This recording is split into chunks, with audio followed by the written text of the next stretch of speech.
General Introduction. A psychedelic experience is a journey to new realms of consciousness. The scope and content of the experience is limitless, but its characteristic features are the transcendence of verbal concepts, of space-time dimensions, and of the ego or identity. Such experiences of enlarged consciousness can occur in a variety of ways. Sensory deprivation, yoga exercises, disciplined meditation, religious or aesthetic ecstasies, or spontaneously. Most recently they have become available to anyone through the ingestion of psychedelic drugs such as LSD, psilocybin, mescaline, DMT, etc. This is the statement of an ideal, not an actual situation. In 1964, the psychedelic drugs are in the United States classified as experimental drugs. That is, they are not available on a prescription basis, but only to qualified investigators. The Federal Food and Drug Administration has defined qualified investigators to mean psychiatrists working in a mental hospital setting, whose research is sponsored by either state or federal agencies. Of course, the drug dose does not produce the transcendent experience. It merely acts as a chemical key. It opens the mind, frees the nervous system of its ordinary patterns and structures. The nature of the experience depends almost entirely on set and setting. Set denotes the preparation of the individual, including his personality structure and his mood at the time. Setting is physical, the weather, the room's atmosphere. Social, feelings of persons present towards one another. And cultural, prevailing views as to what is real.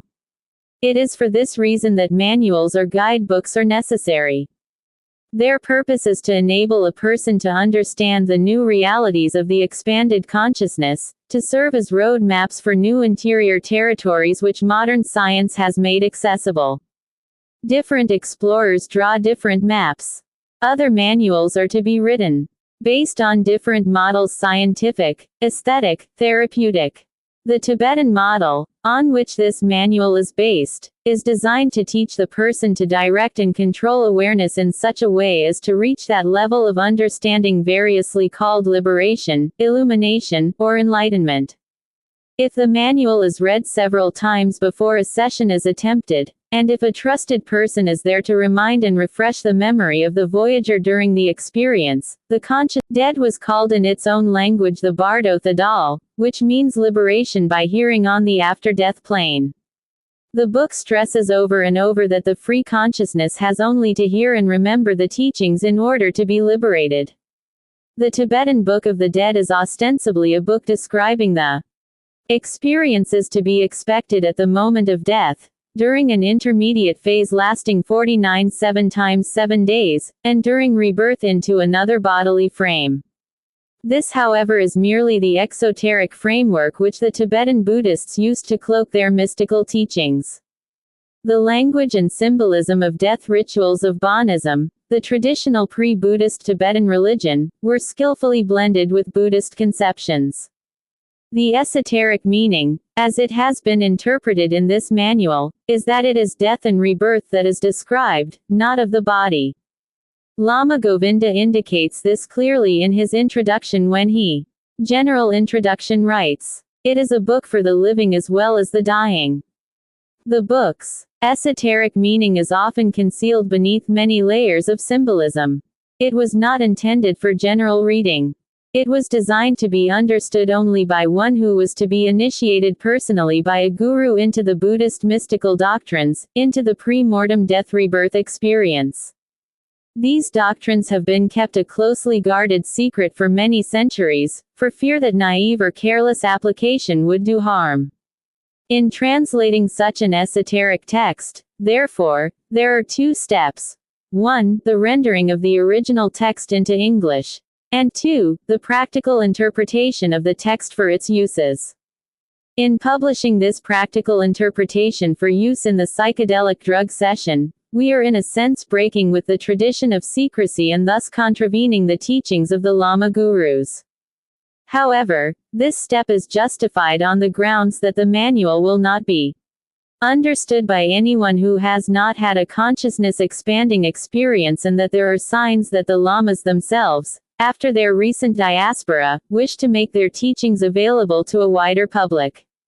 Following the Tibetan model then, we distinguish three phases of the psychedelic experience. The first period, Chikai Bardo, is that of complete transcendence, beyond words, beyond space-time, beyond self. There are no visions, no sense of self, values, language, characteristic space-time locations, and characteristic patterns of movement. Any behavior not having these 9 features is non-game. This includes physiological reflexes, spontaneous play, and transcendent awareness. The second lengthy period involves self, or external game reality Chonid Bardo, in sharp exquisite clarity or in the form of hallucinations, karmic apparitions. The final period Sitpa Bardo involves the return to routine game reality and the self. For most persons the second aesthetic or hallucinatory stage is the longest. For the initiated the first stage of illumination lasts longer. For the unprepared, the heavy game players, those who anxiously cling to their egos, and for those who take the drug in a non-supportive setting, the struggle to regain reality begins early and usually lasts to the end of their session. Words like these are static, whereas the psychedelic experience is fluid and ever-changing. Typically the subject's consciousness flicks in and out of these 3 levels with rapid oscillations. One purpose of this manual is to enable the person to regain the transcendence of the first bardo and to avoid prolonged entrapments in hallucinatory or ego-dominated game patterns. The basic trusts and beliefs. You must be ready to accept the possibility that there is a limitless range of awareness for which we now have no words. That awareness can expand beyond range of your ego, yourself, your familiar identity, beyond everything you have learned, beyond your notions of space and time, beyond the differences which usually separate people from each other and from the world around them. You must remember that throughout human history, millions have made this voyage. A few whom we call mystics, saints or Buddhas have made this experience endure and have communicated it to their fellow men. You must remember, too, that the experience is safe at the very worst. You will end up the general introduction same person who entered the experience, and that all of the dangers which you have feared are unnecessary productions of your mind. Whether you experience heaven or hell, remember that it is your mind which creates them. Avoid grasping the one or fleeing the other. Avoid imposing the ego game on the experience. You must try to maintain faith and trust in the potentiality of your own brain and the billion-year-old life process. Try to keep the memory of a trusted friend or a respected person whose name can serve as a guide and protection. Trust your divinity, trust your brain, trust your companions. Whenever in doubt, turn off your mind, relax, float downstream. After reading this guide, the prepared person should be able, at the very beginning of his experience, to move directly to a state of non-game ecstasy and deep revelation. But if you are not well prepared, or if there is game distraction around you, you will find yourself dropping back. If this happens, then the instructions in Part 4 should help you regain and maintain liberation. Liberation in this context does not necessarily imply, especially in the case of the average person, the liberation of nirvana, but chiefly a liberation of the life flux from the ego, in such a manner as will afford the greatest possible consciousness and consequent happy rebirth. Yet for the very experienced and very highly efficient person, the same esoteric process of transference. Readers interested in a more detailed discussion of the process of transference are referred to Tibetan Yoga and Secret Doctrines, edited by W. Y. Evans Wentz, Oxford University Press, 1958.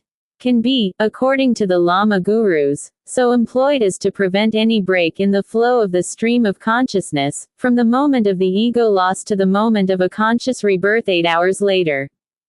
Judging from the translation made by the late Lama Kazi Dawa Samdip, of an old Tibetan manuscript containing practical directions for ego loss states, the ability to maintain a non-game ecstasy throughout the entire experience is possessed only by persons trained in mental concentration, or one-pointedness of mind, to such a high degree of proficiency as to be able to control all the mental functions and to shut out the distractions of the outside world.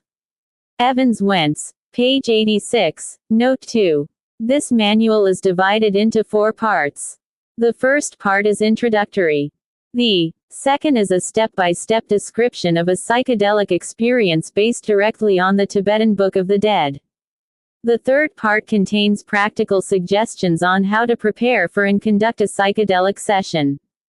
The fourth part contains instructive passages adapted from the Bardothe Adal, which may be read to the voyager during this session. In the remainder of this introductory section, we review 3 commentaries on the Tibetan Book of the Dead, published with the Evans Wentz edition.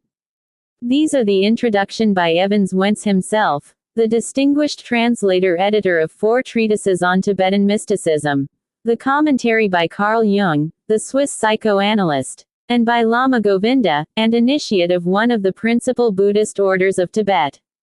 A tribute to W. Y. Evans Wentz Drive. Evans Wentz, who literally sat at the feet of a Tibetan Lama for years, in order to acquire his wisdom, not only displays a deeply sympathetic interest in those esoteric doctrines so characteristic of the genius of the East, but likewise possesses the rare faculty of making them more or less intelligible to the layman.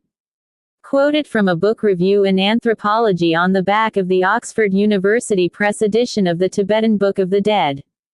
W. Y. Evans Wentz is a great scholar who devoted his mature years to the role of bridge and shuttle between Tibet and the West, like an RNA molecule activating the latter with the coded message of the former.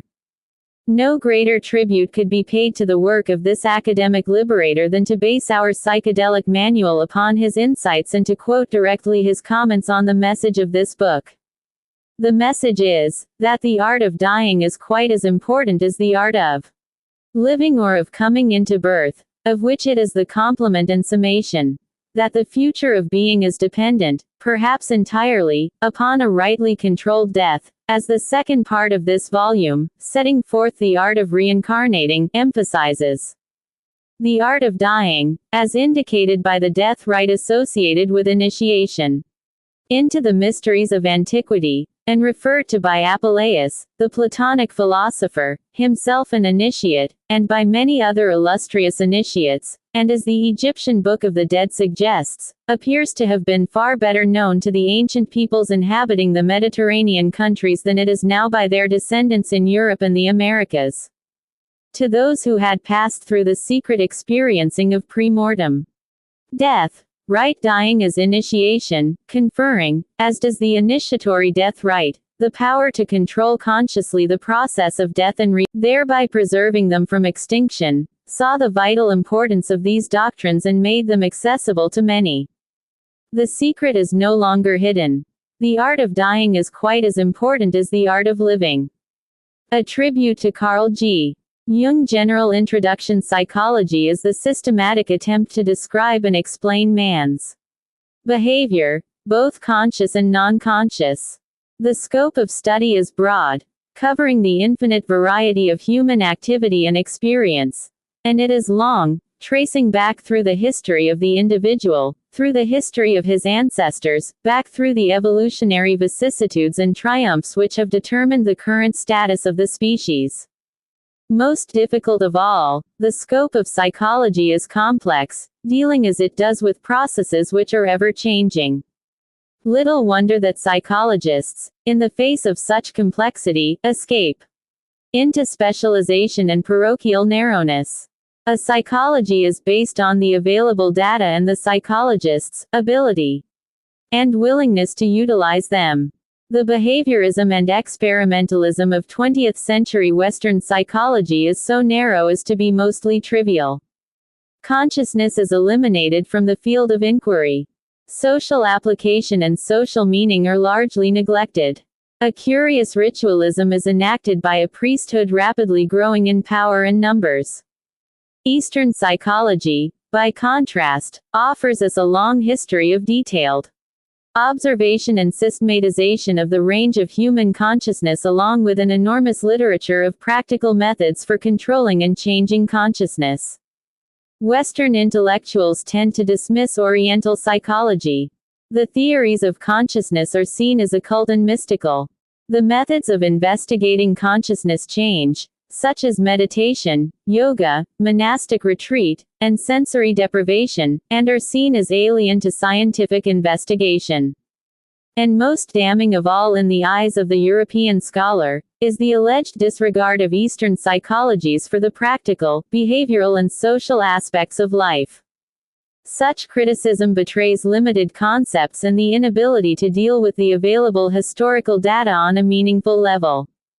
The psychologies of the Eastern psychology can be judged in terms of the use of available evidence. The scholars and observers of China, Tibet, and India went as far as their data allowed them.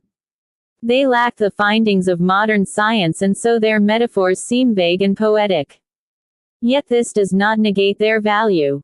Indeed, Eastern philosophic theories dating back 4,000 years adapt readily to the most recent discoveries of nuclear physics, biochemistry, genetics, and astronomy. A major task of any present-day psychology, Eastern or Western, is to construct a frame of reference large enough to incorporate the recent findings of the energy sciences into a revised picture of man. Judged against the criterion of the use of available fact, the greatest psychologists of our century are William James and Carl Jung. To properly compare Jung with Sigmund Freud, we must look at the available data which each man appropriated for his explorations. For Freud it was Darwin, classical thermodynamics, the Old Testament, Renaissance cultural history, and most important, the close overheated atmosphere of the Jewish family. The broader scope of Jung's reference materials assures general introduction that his theories will find a greater congeniality with recent developments in the energy sciences and the evolutionary sciences. Both of these men avoided the narrow paths of behaviorism and experimentalism. Both fought to preserve experience and consciousness as an area of scientific research. Both kept open to the advance of scientific theory, and both refused to shut off Eastern scholarship from consideration. Jung used for his source of data that most fertile source, the internal. He recognized the rich meaning of the Eastern message. He reacted to that great Rorschach inkblot, the Tao Te Ching. He wrote perceptive brilliant forewords to the I Ching, to the secret of the golden flower, and struggled with the meaning of the Tibetan Book of the Dead. For years, ever since it was first published, the Bardo Thadal has been my constant companion, and to it I owe not only many stimulating ideas and discoveries, but also many fundamental insights. Its philosophy contains the quintessence of Buddhist psychological criticism. And, as such, one can truly say that it is of an unexamined, defended, criticized and disputed, while the authority that makes them has, by general consent, been deposed as outside the scope of discussion. Metaphysical assertions, however, are statements of the psyche, and are therefore psychological. To the Western mind, which compensates its well-known feelings of resentment by a slavish regard for rational explanations, this obvious truth seems all too obvious, or else it is seen as an inadmissible negation of metaphysical truth. Whenever the Westerner hears the word psychological, it always sounds to him like only psychological. Jung draws upon Oriental conceptions of consciousness to broaden the concept of projection. Not only the wrathful but also the peaceful deities are conceived as samsaric projections of the human psyche, an idea that seems all too obvious to the enlightened European, because it reminds him of his own banal simplifications. But though the European can easily explain away these deities as projections, he would be quite incapable of positing them at the same time as real. The Bardo Thadal can do that, because, in certain of its most essential metaphysical premises, it has the enlightened as well as the unenlightened European at a disadvantage. The ever-present, unspoken assumption of the Bardo Thedal is the anti-nominal character of all metaphysical assertions, and also the idea of the qualitative difference of the various levels of consciousness and of the metaphysical realities conditioned by them. The background of this unusual book is not the niggardly European either-or, but a magnificently affirmative both-and. This statement may appear objectionable to the Western philosopher, for the West loves clarity and unambiguity. Consequently, one philosopher clings to the position, God is, while another clings equally fervently to the negation, God is not. General introduction. Jung clearly sees the power and breadth of the Tibetan model, but occasionally he fails to grasp its meaning and application. Jung, too, was limited as we all are to the social models of his tribe. He was a psychoanalyst, the father of a school. Psychotherapy and psychiatric diagnosis were the two applications which came most naturally to him. Jung misses the central concept of the Tibetan book. This is not as Lama Govinda reminds us a book of the dead. It is a book of the dying.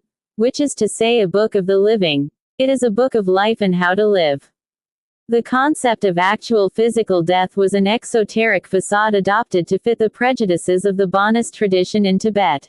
Is a detailed account of how to lose the ego, how to break out of personality into new realms of consciousness, and how to avoid the involuntary limiting processes of the ego, how to make the consciousness expansion experience endure in subsequent daily life. Jung struggles with this point. He comes close but never quite clinches it. He had nothing in his conceptual framework which could make practical sense out of the ego loss experience. The Tibetan Book of the Dead, or the Bardo Thedal, is a book of instructions for the dead and dying. Like the Egyptian Book of the Dead, it is meant to be a guide for the dead man during the period of his bardo existence.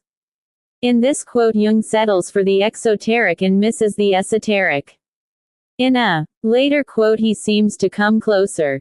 The instruction given in the Bardo Thedal serves to recall to the dead man the experience of his initiation and the teachings of his guru, for the instruction is, at bottom, nothing less than an initiation of the dead into the bardo life, just as the initiation of the living was a preparation for the beyond.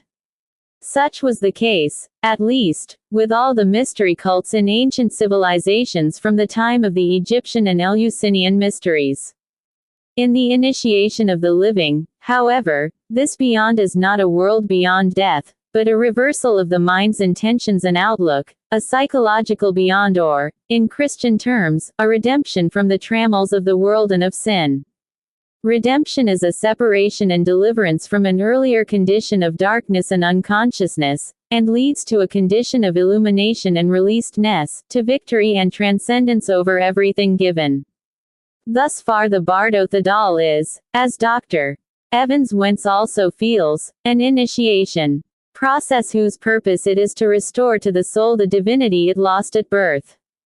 In still another passage Jung continues the struggle but misses again. Nor is the psychological use we make of it the Tibetan book anything but a secondary intention, though one that is possibly sanctioned by Lamaist custom. The real purpose of general introduction this singular book is the attempt, which must seem very strange to the educated European of the 20th century, to enlighten the in the summary of Lama Govinda's comments which follow we shall see that the Tibetan commentator, freed from the European concepts of Jung, moves directly to the esoteric and practical meaning of the Tibetan book. In his autobiography written in 1960, Jung commits himself wholly to the inner vision and to the wisdom and superior reality of internal perceptions. In 1938, when his Tibetan commentary was written, he was moving in this direction but cautiously and with the ambivalent reservations of the psychiatrist cum mystic. The dead man must desperately resist the dictates of reason, as we understand it, and give up the supremacy of egohood, regarded by reason as sacrosanct. What this means in practice is complete capitulation to the objective powers of the psyche, with all that this entails. A kind of symbological death, corresponding to the judgment of the dead in the Sitpa Bardo. It means the end of all conscious, rational, morally responsible conduct of life, and a voluntary surrender to what the Bardo Thadal calls karmic illusion. Karmic illusion springs from belief in a visionary world of an extremely irrational nature, which neither accords with nor derives from our rational judgments but is the exclusive product of uninhibited imagination. It is sheer dream or fantasy, and every well-meaning person will instantly caution us against it. Nor indeed can one see at first sight what is the difference between fantasies of this kind and the phantasmagoria of a lunatic. Very often only a slight abasement du niveau mental is needed to unleash this world of illusion. The terror and darkness of this moment has its equivalent in the experiences described in the opening sections of the Sitpa Bardo. But the contents of this bardo also reveal the archetypes, the karmic images which appear first in their terrifying form. The chonid state is equivalent to a deliberately induced psychosis. The transition, then, from the Sitpa state to the chonid state is a dangerous reversal of the aims and intentions of the conscious mind.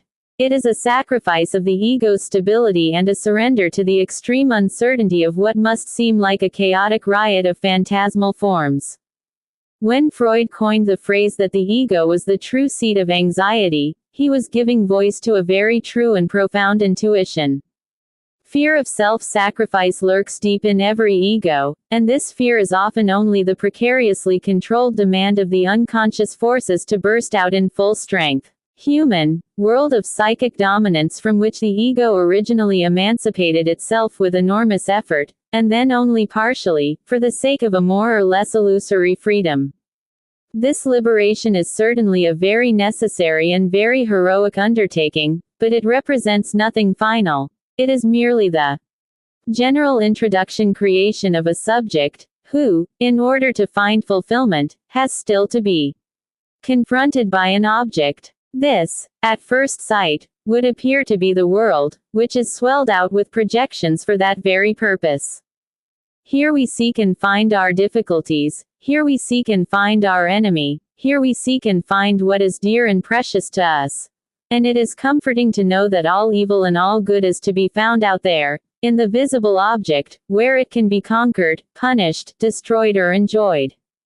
But nature herself does not allow this paradisal state of innocence to continue forever.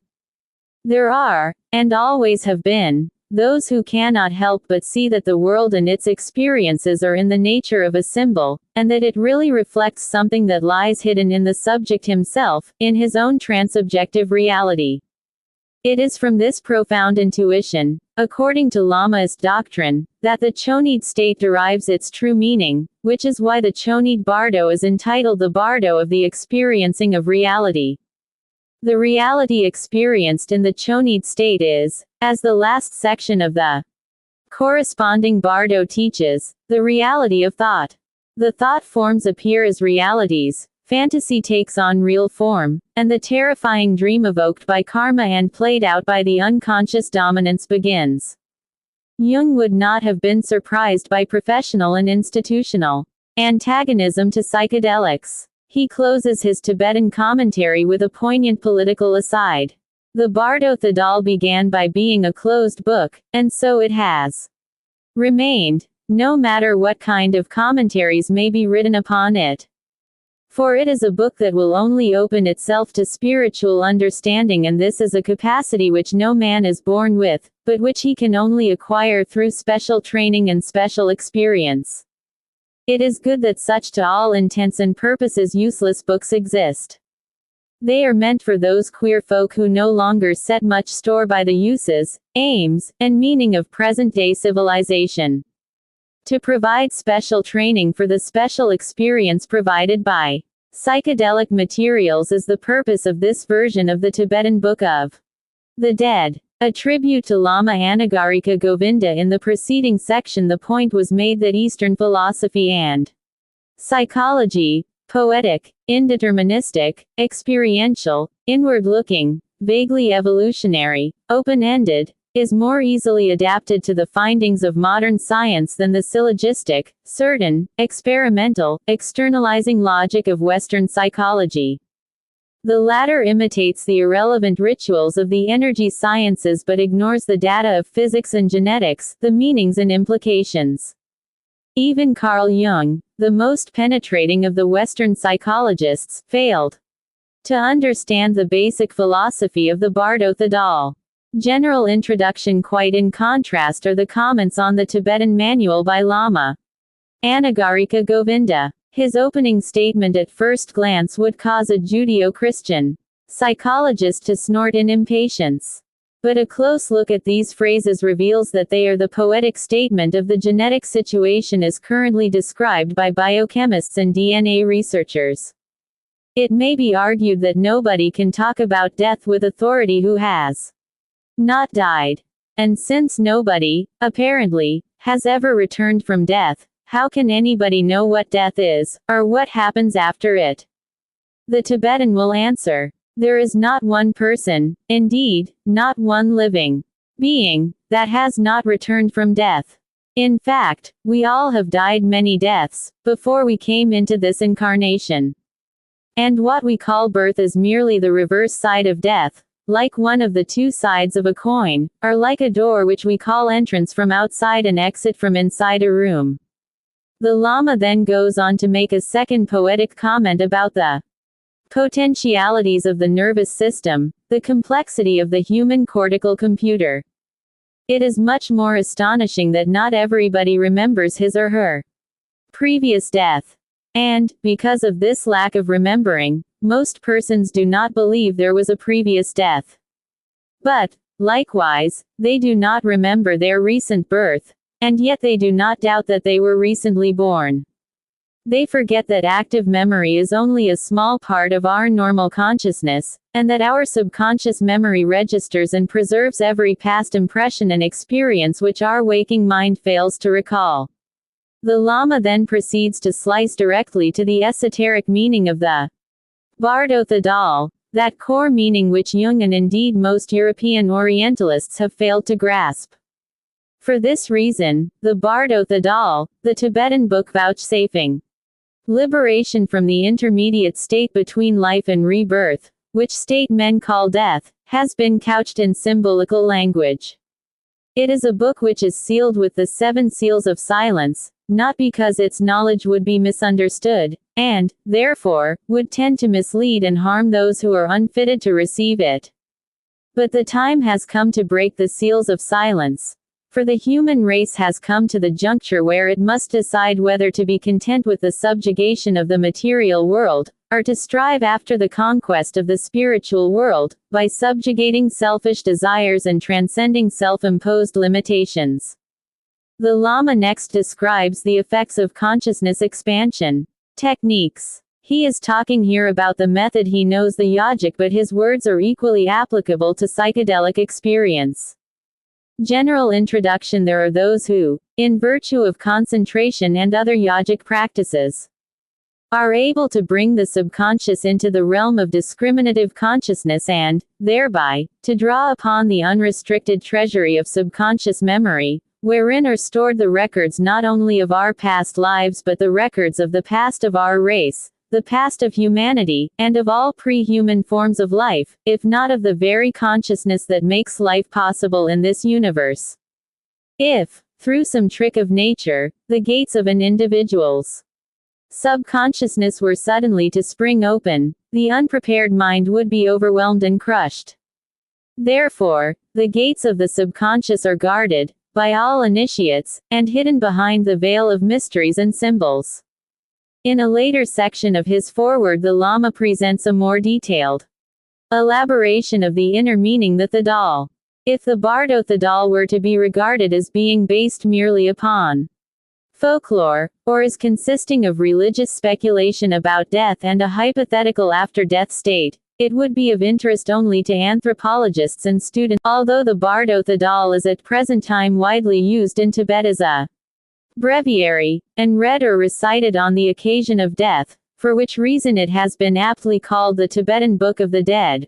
one should not forget that it was originally conceived to serve as a guide not only for the dying and the dead, but for the living as well.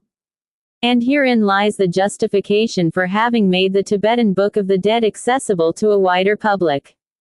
Notwithstanding the popular customs and beliefs which, under the influence of age-old traditions of pre-Buddhist origin, have grown around the profound revelations of the Bardo Thadal, it has value only for those who practice and realize its teaching during their lifetime. There are two things which have caused misunderstanding. One is that the teachings seem to be addressed to the dead or the dying.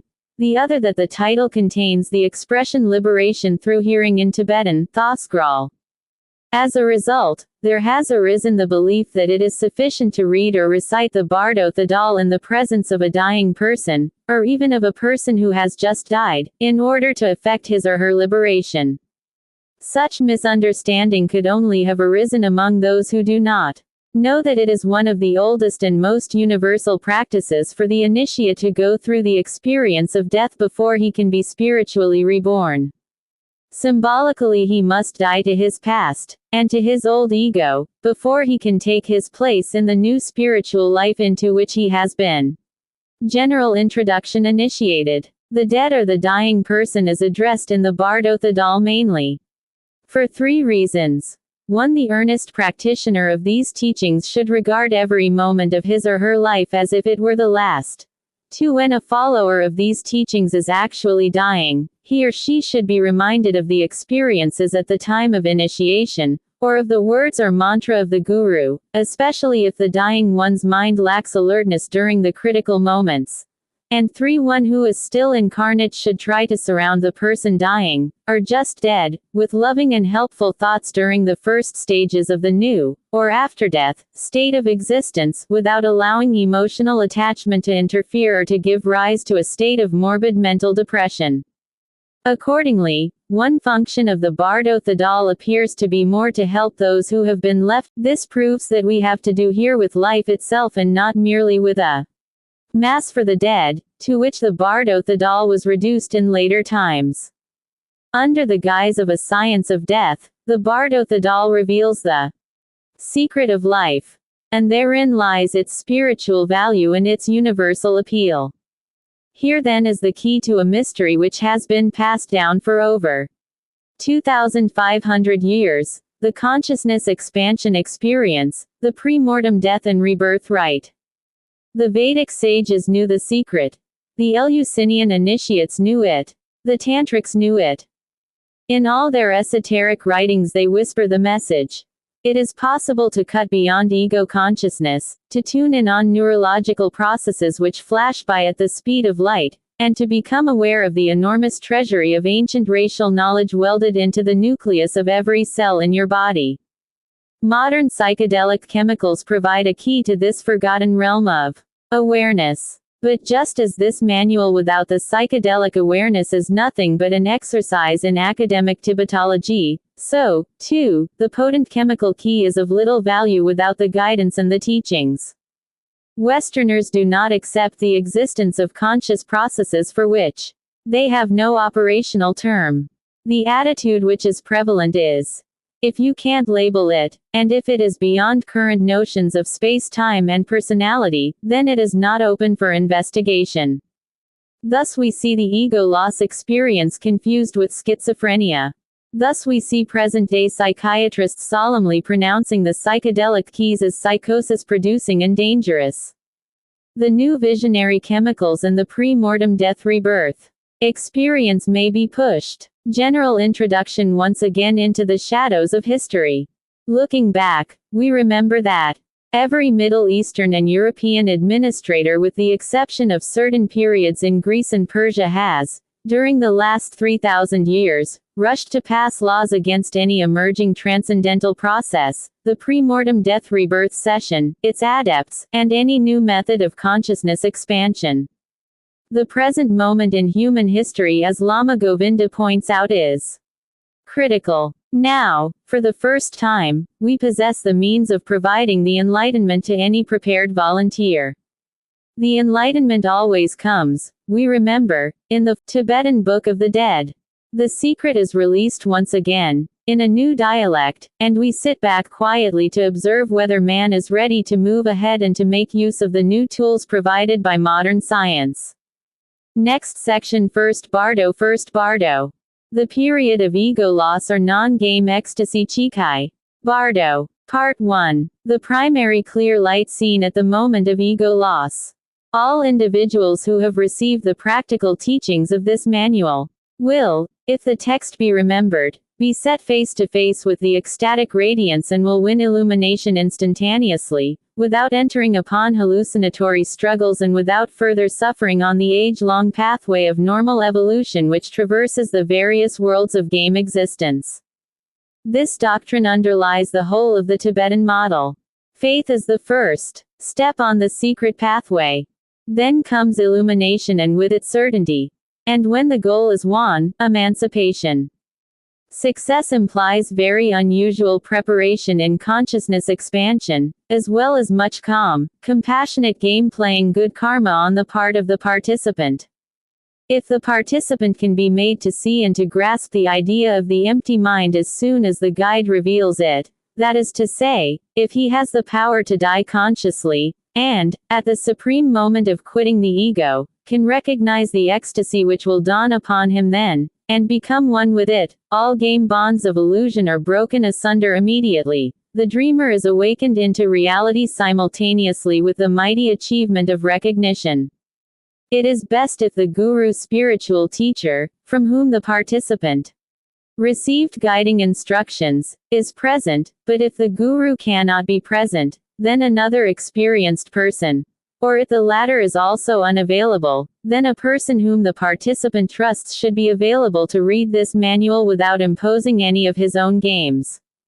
Thereby the participant will be put in mind of what he had previously heard of the experience and will at once come to recognize the fundamental light and undoubtedly obtain liberation. Liberation is the nervous system devoid of mental conceptual activity. Realization of the voidness, the unbecome, the unborn, the unmade, the unformed, implies Buddhahood, perfect enlightenment, the state of the divine mind of the Buddha. It may be helpful to remember that this ancient doctrine is not in conflict with cosmologist George Gamow presented in 1950 a viewpoint which is close to the phenomenological experience described by the Tibetan Lamas. If we imagine history running back in time, we inevitably come to the epic of the Big Squeeze with all the galaxies, stars, atoms and atomic nuclei squeezed, so to speak, to a pulp. During that early stage of evolution, matter must have been dissociated into its elementary components. We call this primordial mixture Wilem. At this first point in the evolution of the present cycle, according to this first-rank physicist, there existed only the unbecome, the unborn, the unformed. And this, according to astrophysicists, is the way it will end. The silent unity of the unformed. The Tibetan Buddhists suggest that the uncluttered intellect can first Bardo experience what astrophysics confirms. The Buddha Vairochana, the Dhyani Buddha of the center, manifesta of phenomena, is the highest path to enlightenment. As the source of all organic life, in him all things visible and invisible have their consummation and absorption. He is associated with the central realm of the densely packed, i.e. the seat of all universal forces and things are densely packed together. This remarkable convergence of modern astrophysics and ancient Lamaism demands no complicated explanation. The cosmological awareness and awareness of every other natural process is there in the cortex. You can confirm this preconceptual mystical knowledge by empirical observation and measurement, but it's all there inside your skull. Your neurons know because they are linked directly to the process, are part of it. The mind in its conditioned state, that is to say, when limited to words and ego games, is continuously in thought formation activity. The nervous system in a state of quiescence, alert, awake but not active is comparable to what Buddhists call the highest state of dhyana deep meditation when still united to a human body. The conscious recognition of the clear light induces an ecstatic condition of consciousness such as saints and mystics of the West have called illumination. The first sign is the glimpsing of the clear light of reality, the infallible mind of the pure mystic state. This is the awareness of energy transformations with no imposition of mental categories. The duration of this state varies with the individual. It depends upon experience, security, trust, awareness, and in those who have happy games, this state can last from 30 minutes to several hours. In this state, realization of what mystics call the ultimate truth is possible, provided that sufficient preparation has been made by the person beforehand. Otherwise he cannot benefit now, and must wander on into lower and lower conditions of hallucinations, as determined by his past games, until he drops back to routine reality. It is important to remember that the conscious expansion process is the reverse of the birth process, birth being the beginning of game life and the ego loss experience being a temporary ending of game life. But in both there is a passing from one state of consciousness into another. And just as an infant must wake up and learn from experience the nature of this world, so likewise a person at the moment of consciousness expansion must wake up in this new brilliant world and become familiar with its own peculiar conditions. In those who are heavily dependent on their ego games, and who dread giving up their control, the illuminated state endures only so long as it would take to snap a finger. In some, it lasts as long as the time taken for eating a meal. If the subject is prepared to diagnose the symptoms of ego loss, he needs no outside help at this point. Not only should the person about to give up his ego be able to diagnose the symptoms as they come, one by one, but he should also be able to recognize the clear light without being set face to face with it by first bardo another person. If the person fails to recognize and accept the onset of ego loss, he may complain of strange bodily symptoms. This shows that he has not reached a liberated state. Then the guide or friend should explain the symptoms as indicating the onset of ego loss. Here is a list of commonly reported physical sensations. 1. Bodily pressure, which the Tibetans call earth sinking into water.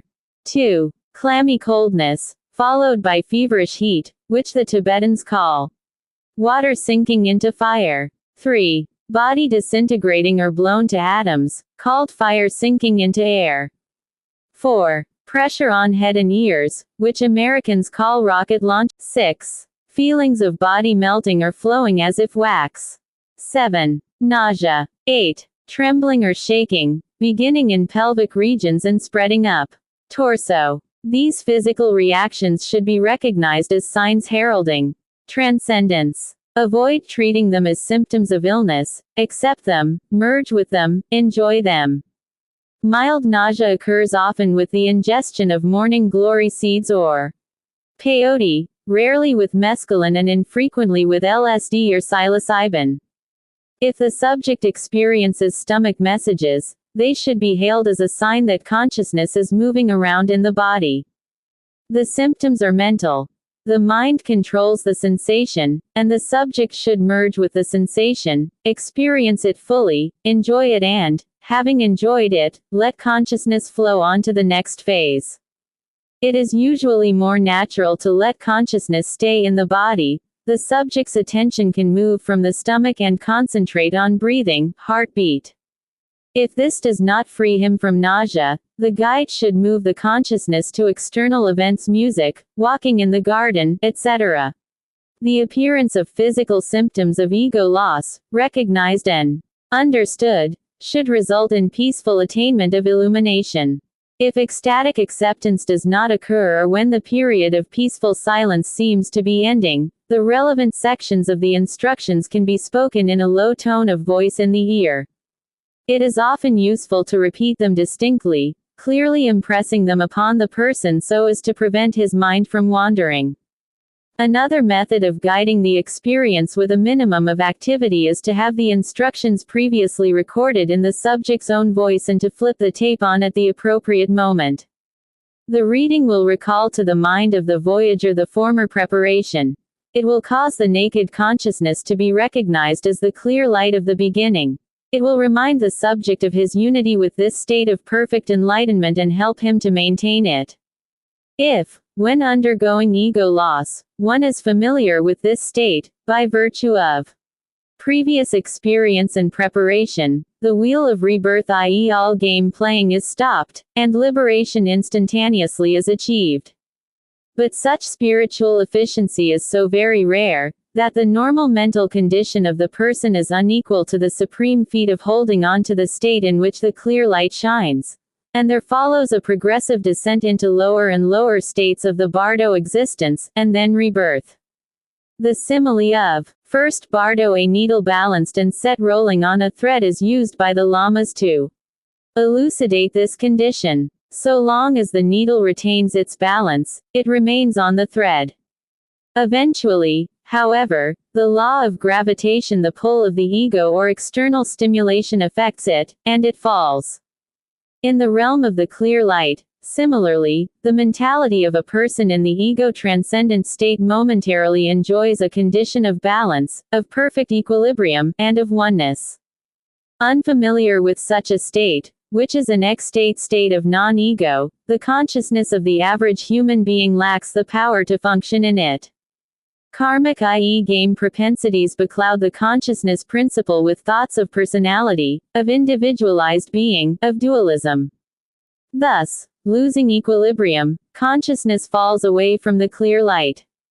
It is thought processes which prevent the realization of nirvana, which is the blowing out of the flame of selfish game desire. And so the wheel of life continues to turn. All or some of the appropriate passages in the instructions may be read to the voyager during the period of waiting for the drug to take effect, and when the first symptoms of ego loss appear. When the voyager is clearly in a profound ego-transcendent ecstasy, the wise guide will remain silent. Part 2. The secondary clear light seen immediately after ego loss. The preceding section describes how the clear light may be recognized and liberation maintained. But if it becomes apparent that the primary clear light has not been recognized, then it can certainly be assumed there is dawning what is called the phase of the secondary clear light. The first flash of experience usually produces a state of ecstasy of the greatest intensity. Every cell in the body is sensed as involved in orgastic creativity. It may be helpful to describe in more detail some of the phenomena which often accompany the moment of ego loss. One of these might be called wave energy flow. The individual becomes aware that he is part of and surrounded by a charged field of energy, which seems almost electrical. In order to maintain the ego loss state as long as possible, the prepared person will relax and allow the forces to flow through him. There are two dangers to avoid: the attempt to control or to rationalize this energy flow. Either of these, pulsing activity within the body. Often this may be sensed as powerful motors or generators continuously throbbing and radiating energy. An endless flow of cellular forms and colors flashes by. Internal biological processes may also be heard with characteristic swooshing, crackling, and pounding noises. Again, the person must resist the temptation to label or control these processes. At this point you are tuned into areas of the nervous system which are inaccessible to routine perception. You cannot drag your ego into the molecular processes of life. These processes are a billion years older than the learned conceptual mind. Another typical and most rewarding phase of the first bardo involves ecstatic energy movement felt in the spine. The base of the backbone seems to be melting or seems on fire. If the person can maintain quiet concentration, the energy will be sensed as flowing upwards. Tantric adepts devote decades of first bardo concentrated meditation to the release of these ecstatic energies, which they call kundalini, the serpent power.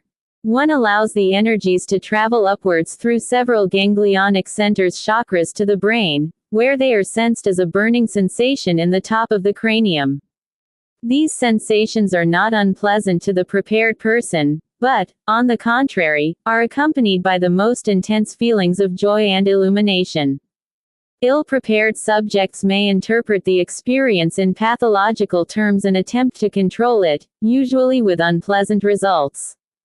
Professor R. C. Zahner, who is an Oriental scholar and expert on mysticism should have no better, has published an account of how this prized experience can be lost and distorted into hypochondriacal complaint in the ill-educated. I had a curious sensation in my body which reminded me of what Mr. Custance describes as a tingling at the base of the spine, which according to him, usually precedes a bout of mania. It was rather like that. In the broad walk this sensation occurred again and again until the climax of the experiment was reached. I did not like it at all. R. C. Zahner. Mysticism, Sacred and Profane. Oxford Univ. Press. 1957, p. 214. If the subject fails to recognize the rushing flow of first bardo phenomena, liberation from the ego is lost. The person finds himself slipping back into instructions or be reminded of them, and a second contact with these processes can be made. The second stage is less intense. A ball set bouncing reaches its greatest height at the first bounce. The second bounce is lower, and each succeeding bounce is still lower until the ball comes to rest. The consciousness at the loss of the ego is similar to this. Its first spiritual bound, directly upon leaving the body ego, is the highest, the next is lower. Then the force of karma, i.e. past game playing, takes over and different forms of external reality are experienced. Finally, the force of karma having spent itself, consciousness returns to normal. Routines are taken up again and thus rebirth occurs. The first ecstasy usually ends with a momentary flashback to the ego condition. This return can be happy or sad, loving or suspicious, fearful or courageous, depending on the personality, the preparation, and the setting. This flashback to the ego game is accompanied by a concern with identity. Who am I now? Am I dead or not dead? What is happening? You cannot determine. You see the surroundings and your companions as you had been used to seeing them before. There is a penetrating sensitivity. But you are on a different level. Your ego grasp is not quite as sure as it was. The karmic hallucinations and visions have not yet started. Neither the frightening apparitions nor the heavenly visions have begun. This is a most sensitive and pregnant period. The remainder of the experience can be pushed one way or another depending upon preparation and emotional climate. If you are experienced in consciousness alteration, or if you are a naturally introverted person, remember the situation and the schedule. Stay calm and let the experience take you where it will. You will, first bardo probably re-experience the ecstasy of illumination once again, or you may drift into aesthetic or philosophic or interpersonal enlightenments. Don't hold on. Let the stream carry you along. The experienced person is usually beyond dependence on setting. On an ideal contemplative personage, e.g., Buddha, Christ, Socrates, Ramakrishna, Einstein, Hermann Hesse or Lao Tse. Follow his model as if he were a being with a physical body waiting for you. Join him. If this is not successful, don't fret or think about it. Perhaps you don't have a mystical or transcendental ideal. That means your conceptual limits are within external games. Now that you know what the mystic experience is, you can prepare for it next time. You have lost the content-free flow and should now be ready to slip into exciting confrontation with external reality. In the second bardo you can reach and deeply experience game revelations. We have just anticipated the reactions of the naturally mystical introvert, the experienced person, and the extrovert. Now let's turn to the novitiate who shows confusion at this early stage of the sequence. The best procedure is to make a reassuring sign and do nothing. He will have read this manual and will have some guidepost. Leave him alone and he will probably dive into his panic and master it. If he indicates that he wishes guidance, repeat the instructions. Tell him what is happening. Remind him of his phase in the process. Urge him quietly to release his ego struggle and drift back into contact with the clear light. Preparation and guidance of this sort will allow many to reach the illuminated state who would not be expected to recognize it. At this point, it is necessary to inject a word of benign warning. Reading. This manual is extremely useful, but no words can communicate experience. You are going to be surprised, startled and delighted. A person may have heard a detailed description of the art of swimming and yet never had the chance to swim. Suddenly diving into the water, he finds himself unable to swim. So with those who have tried to learn the theory of how to experience ego loss, and have never applied it. They cannot maintain unbroken continuity of consciousness, they grow bewildered at the changed condition. They fail to maintain the mystical ecstasy. They fail to take advantage of the opportunity unless upheld and directed by a guide.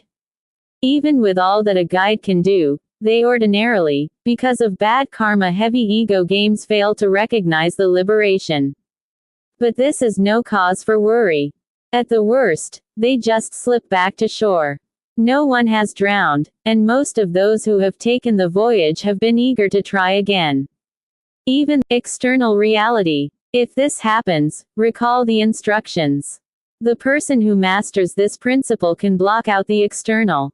The one who has mastered control of consciousness is first bardo independent of setting. Again, there are those who, although previously successful, may have brought ego games into the session with them.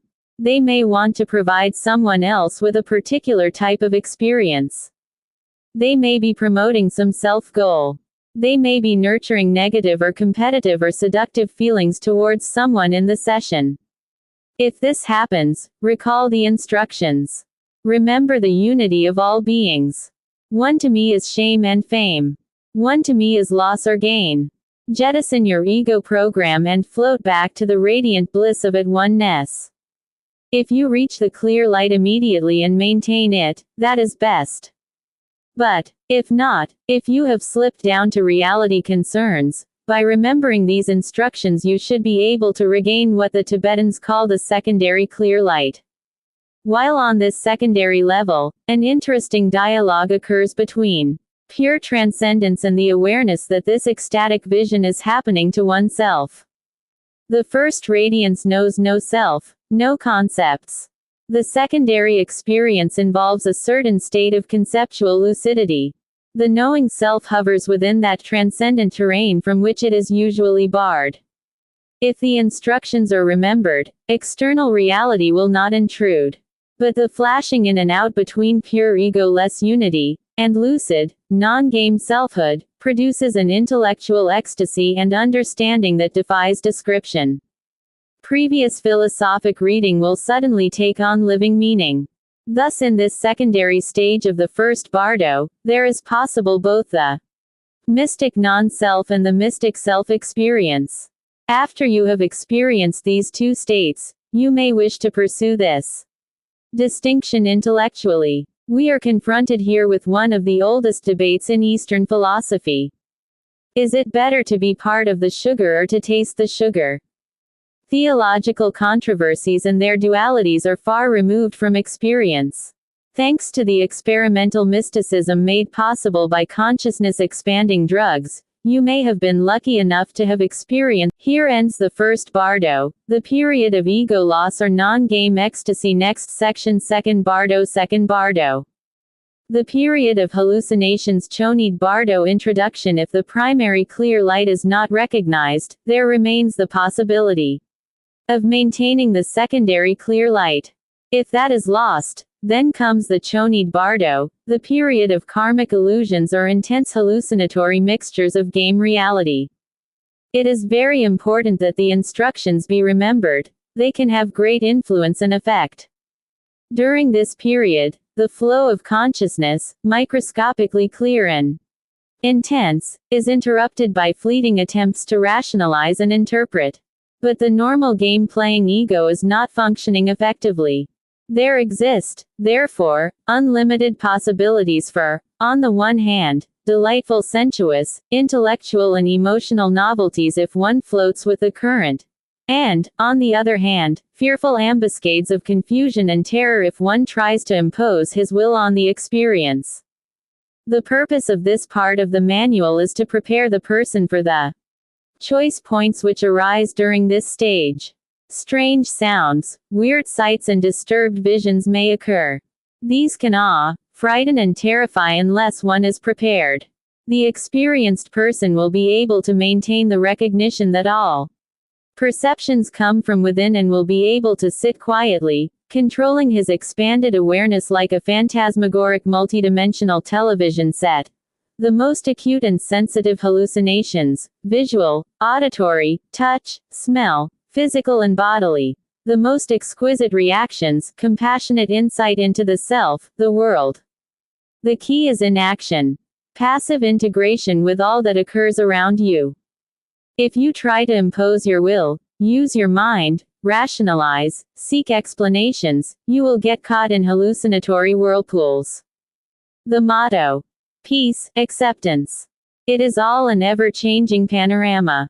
You are temporarily removed from the world of game. Enjoy it. The inexperienced and those to whom ego control is important may find this passivity impossible. If you cannot remain inactive and subdue your will, then the one certain activity which can reduce panic and pull you out of hallucinatory mind games is inspiration. Breathe deeply and feel the air rush in and the sighing release. This is the oldest form of living communication. The brotherhood of breath. The guide's hand on your forehead may add to the relaxation.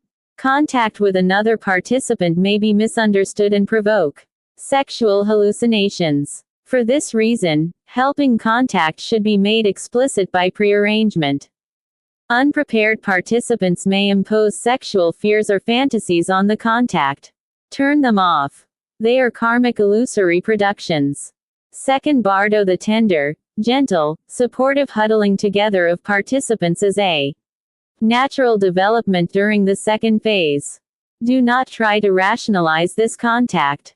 Human beings and, for that matter, most all mobile terrestrial creatures have been huddling together during long, dark confused nights for several 100,000 years. Breathe in and breathe out with you companions. We are all one. That's what your breath is telling you. Explanation of the second bardo. The underlying problem of the second bardo is that any and every shape, human, divine, diabolical, heroic, evil, animal, thing, which the human brain conjures up or the past life recalls, can present itself to consciousness, shapes and forms and sounds whirling by endlessly. The underlying solution, repeated again and again, is to recognize that your brain is producing the visions. They do not exist. Nothing exists except as your consciousness gives it life. You are standing on the threshold of recognizing the truth. There is no reality behind any of the phenomena of the ego-lost state, save the illusions stored up in your own mind either as accretions from game samsaric experience or as gifts from organic physical nature and its billion-year-old past history. Recognition of this truth gives liberation. There is, of course, no way of classifying the infinite permutations and combinations of visionary elements. The cortex contains file cards for billions of images from the history of the person, of the race, and of living forms. Any of these, at the rate of 100 million per second according to neurophysiologists, can flood into awareness.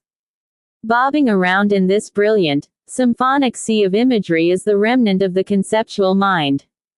On the endless watery turbulence of the Pacific Ocean bobs a tiny open mouth shouting between saline mouthfuls, order. System. Explain all this. One cannot predict what visions will occur, nor their sequence.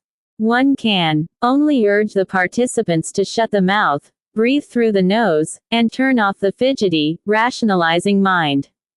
But only the experienced person of mystical bent can do this and thus remain in serene enlightenment. The unprepared person will be confused or, worse, panicky, The intellectual struggle to control the ocean. In order to guide the person, to help him organize his visions into explicable units, the Chonid Bardo was written.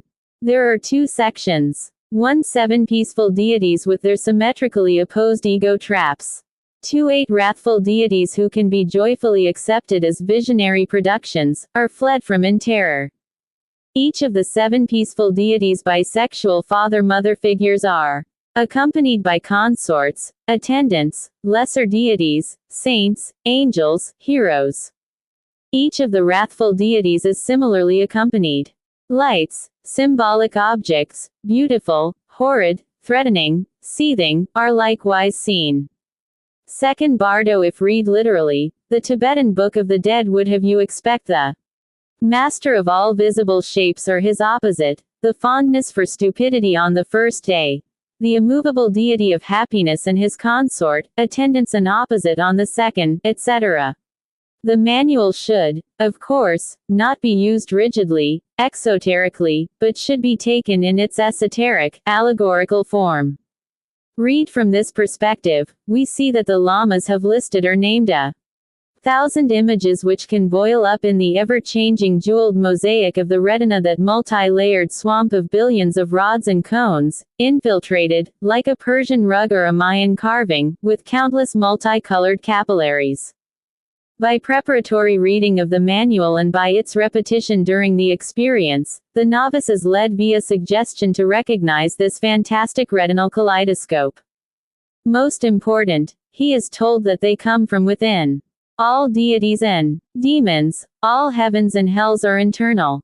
The student with a particular interest in Tibetan or Tantric Buddhism should steep himself in the text of the Chonid Bardo. He should obtain colored plates of the 14 drama, permit the devotee to emerge from the experience reincarnated in the Lamaist tradition. The aim of this manual is to make available the general outline of the Tibetan book and to translate it into psychedelic English. For this reason we shall not present the detailed sequence of Lamaist hallucinations but, rather, list some apparitions commonly reported by Westerners. Following the Tibetan Thado, we have classified second Bardo visions into 7 types. 1. The source or creator vision. 2. The internal flow of archetypal processes. 3. The fire flow of internal unity. 4.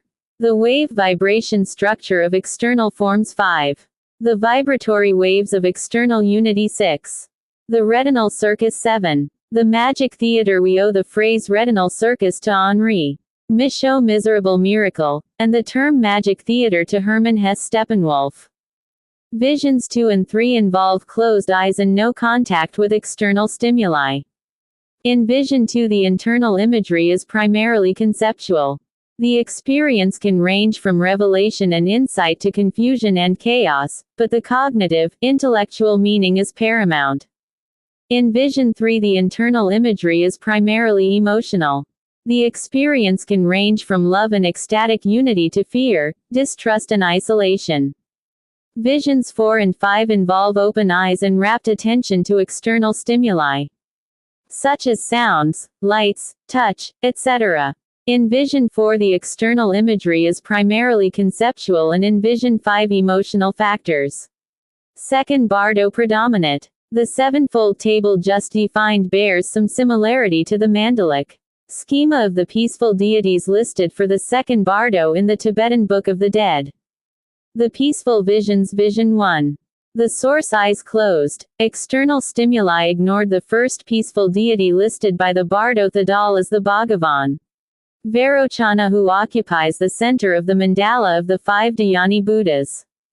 His attribute, the white light, or first Bardo energy, may be interpreted as God the Creator, the spreader of the seed, the power which makes all shapes visible, seed of all that is, sovereign power, the all-powerful, the central sun, the one truth, the source of all organic life, the divine mother, the female creative principle, mother of the space of heaven, radiant father mother. Magnificent revelations, both spiritual and philosophic, can occur at this point, making the highest union of experience and intellect.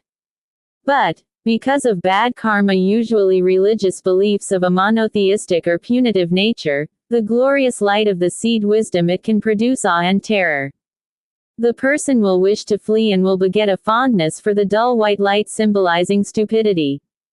Persons from a Judeo-Christian background conceive of an enormous gulf between divinity which is up there and the self down here. Christian mystics' claims to unity with divine radiance has always posed problems for theologians who are committed to the cosmological subject-object distinction. Most Westerners, therefore, find it difficult to attain unity with the source light. If the guide ascertains that the voyager is struggling with thoughts or feelings about the creative source energy, he can read the appropriate instructions. Instructions for Vision 1. The Source. Vision 2. The internal flow of archetypal processes, eyes closed. External stimuli ignored. Intellectual aspects. If the indifferentiated light of the first bardo or of the source energy is lost, luminous waves of differentiated forms can flood through the consciousness. The person's mind begins to identify these figures, that is, to label them and experience revelations about the life process. Lama Govinda tells us that Amoghasiddhi represents the mysterious activity of spiritual forces, which work removed from the senses, invisible and imperceptible, with the aim of guiding the individual or, more properly, all living beings towards the maturity of knowledge and liberation. The yellow light of an inner sun invisible to human eyes, in which the unfathomable space of the universe seems to open itself for the serene mystic green of Amoghasiddhi. On the elementary plane, this all-pervading power corresponds to the element of air, the principle of movement and extension, of life and breath prana. Govinda. Foundations of Tibetan Mysticism. Loden. E. P. Dutton and Company. Inc. 1959, p. 120. The fifth day of the Bar-Othadal confronts the deceased with the Bhagavan Buddha Amoghasiddhi, Almighty Conqueror, from the green Norther realm of successful performance of best actions, attended by a Divine Mother, and two bodhisattvas representing the mental functions of equilibrium, immutability, and almighty power and clearer of obscurations. Specifically, the subject is caught up in an endless flow of colored forms. Microbiological shapes, cellular acrobatics, capillary whirling. The cortex is turned in on molecular processes which are completely new and strange. A Niagara of abstract designs. The life stream flowing. These visions might perhaps be described as pure sensations of cellular and subcellular processes. It is uncertain whether they involve the retina and/or the visual cortex, or whether they are flashes of direct, molecular sensation in other areas of the central nervous system. They are subjectively described as internal visions. Another class of internal process images involves sound. Again, we do not know whether these sensations originate in the auditory apparatus and/or in the auditory cortex, or whether they are flashes of direct, molecular sensations in other areas. They are subjectively described as internal sounds. Clicking, thudding, clashing, soughing, ringing, tapping, moaning, shrill whistles. The Tibetan book includes a brilliant discussion of internal process noises. Innumerable other kinds of musical instruments, filling with music the whole world's systems and causing them to vibrate, to quake and tremble with sounds so mighty as to daze one's brain. Tibetan lamas, in chanting their rituals, employ 7 or 8 sorts of musical instruments. Big drums, cymbals commonly brass, conch shells, bells like the handbells used in the Christian mass service, timbrels, small clarinets sounding like Highland bagpipes, big trumpets, and human thighbone trumpets. Although the combined sounds of these instruments are far from being melodious, the lamas maintain that they psychically produce in the devotee an attitude of deep veneration and faith, because they are the counterparts of the natural sounds which one's own body is heard producing when the fingers are put in the ears to shut out external sounds. Stopping the ears thus, there are heard a thudding sound, like that of a big drum being beaten. A clashing sound, as of cymbals. A soughing sound, as of a wind moving through a forest, as when a conch shell is blown. A ringing as of bells. A sharp tapping sound, as when a timbrel is used. A moaning sound, like that of a clarinet. A bass moaning sound, as if made with a big trumpet. And a shriller sound, as of a thigh-bone trumpet. Not only is this interesting as a theory of Tibetan sacred music, but it gives the clue to the esoteric interpretation of the symbolical natural sounds of truth referred to in the second paragraph following, and elsewhere in our text, which are said to be, or to proceed from, the intellectual faculties within the human mentality. Evans Wentz, p. 128. These noises, like the visions, are direct sensations unencumbered by mental concepts. Raw, molecular, dancing units of energy. Second Bardo. The mind sweeps in and out of this evolutionary stream, creating cosmological revelations. Dozens of mythical and Darwinian insights flash into awareness. The person is allowed to glance back down the flow of time and to perceive how the life energy continually manifests itself in forms, transient, alwasi, changing, reforming. Microscopic forms merge with primal creative myths. The mirror of consciousness is held up to the life stream. As long as the person floats with the current, he is exposed to a billion-year lesson in cosmology. But the drag of the mind is always present. The tendency to impose arbitrary, isolating order on the organic process. Sometimes the voyager feels he should report back his vision. He converts the life flow into a cosmic ink blot test. Attempts to label each form. Now I see a peacock's tail. Now Muslim knights in colored armor. Oh, now a waterfall of jewels. Now, Chinese music. Now, gem-like serpents, etc. Verbalizations of this sort dull the light, stop the flow and should not be encouraged. Another trap is that of imposing a sexual interpretation. The dancing, playful flow of life is, in the most reverent sense, sexual. Forms merging, spinning together, reproducing. Eros in its countless manifestations. The Tibetans refer to the female bodhisattvas Pushpema, personification of blossoms, and Lasma, the bell, depicted holding a mirror in a coquettish attitude. Keep the pure, spontaneous awareness of the mirror-like wisdom.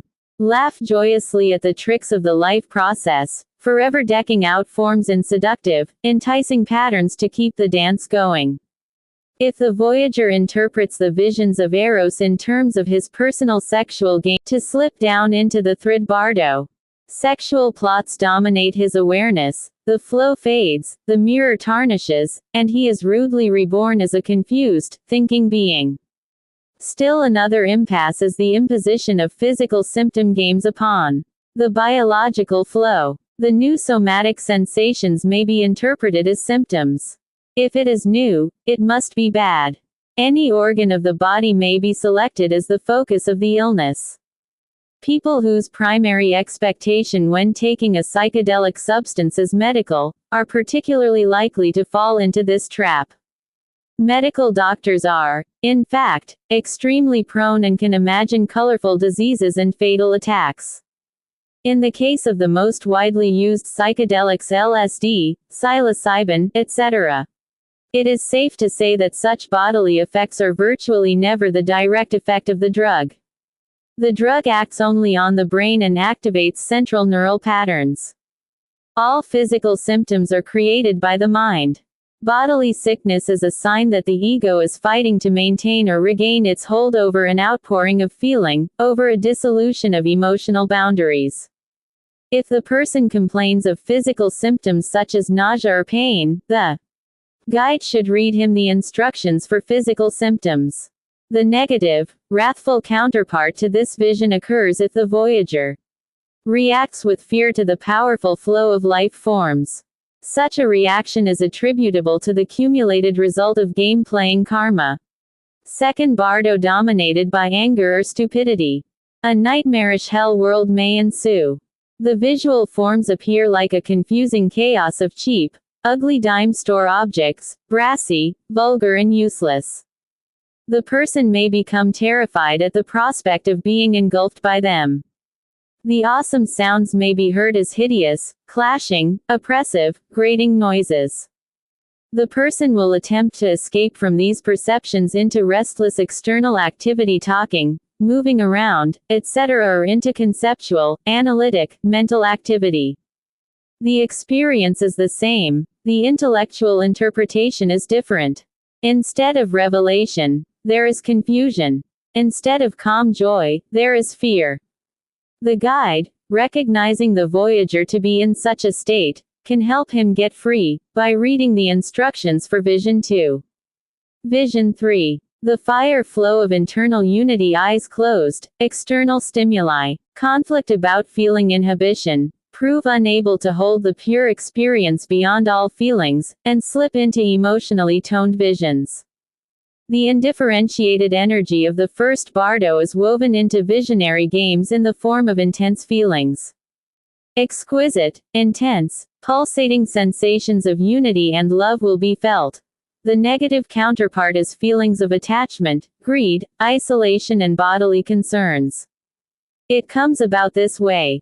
The pure flow of energy loses its white void quality and becomes sensed as intense feelings. An emotional game is imposed. Incredible new physical sensations pulse through the body. The glow of life is felt flooding along veins. One merges into a unitive ocean of ergastic, fluid electricity, the peaceful deity of the Bardo Thadal. Personifying this vision is the Buddha Amitabha, the all-discriminating wisdom and feeling, boundless light, representing life eternal. Lama Govinda writes that the deep red light of discriminating inner vision shines forth from his heart. Fire corresponds to him, and thus, according to the ancient traditional symbolism, the eye and the function of seeing. Govinda, Op. Cit. p. 120. With the Bhagavan Amitabha comes the Bodhisattva Chenrezig, embodiment of mercy or compassion, the great pitier ever on the lookout to discover distress and to succor the troubled. He is joined by the Bodhisattva glorious gentle-voiced one, and the Famal incarnates song and light. The endless flow of shared life, of love. Visions related to the circulatory system are common. The subject tumbles down through his own arterial network. The motor of the heart reverberates as one with the pulsing of all life. The heart then breaks, and red fire bleeds out to merge with all living beings. All living organisms are throbbing together. One is joyfully aware of the 2-billion-year-old electric sexual dance. One is at last divested of robot clothes and limbs and undulates in the endless chain of living forms. Dominating this ecstatic state is the feeling of intense love. You are a joyful part of all life. The memory of former delusions of selfhood and differentiation invokes exultant laughter. All the harsh, dry, brittle angularity of game life is melted. You drift off. Soft, rounded, moist, warm. Second Bardo merged with all life. You may feel yourself floating out and down into a warm sea. Your individuality and autonomy of movement are moistly disappearing. Your control is surrendered to the total organism. Blissful, passivity. Ecstatic, orgiastic, undulating unity. All worries and concerns wash away. All is gained as everything is given up.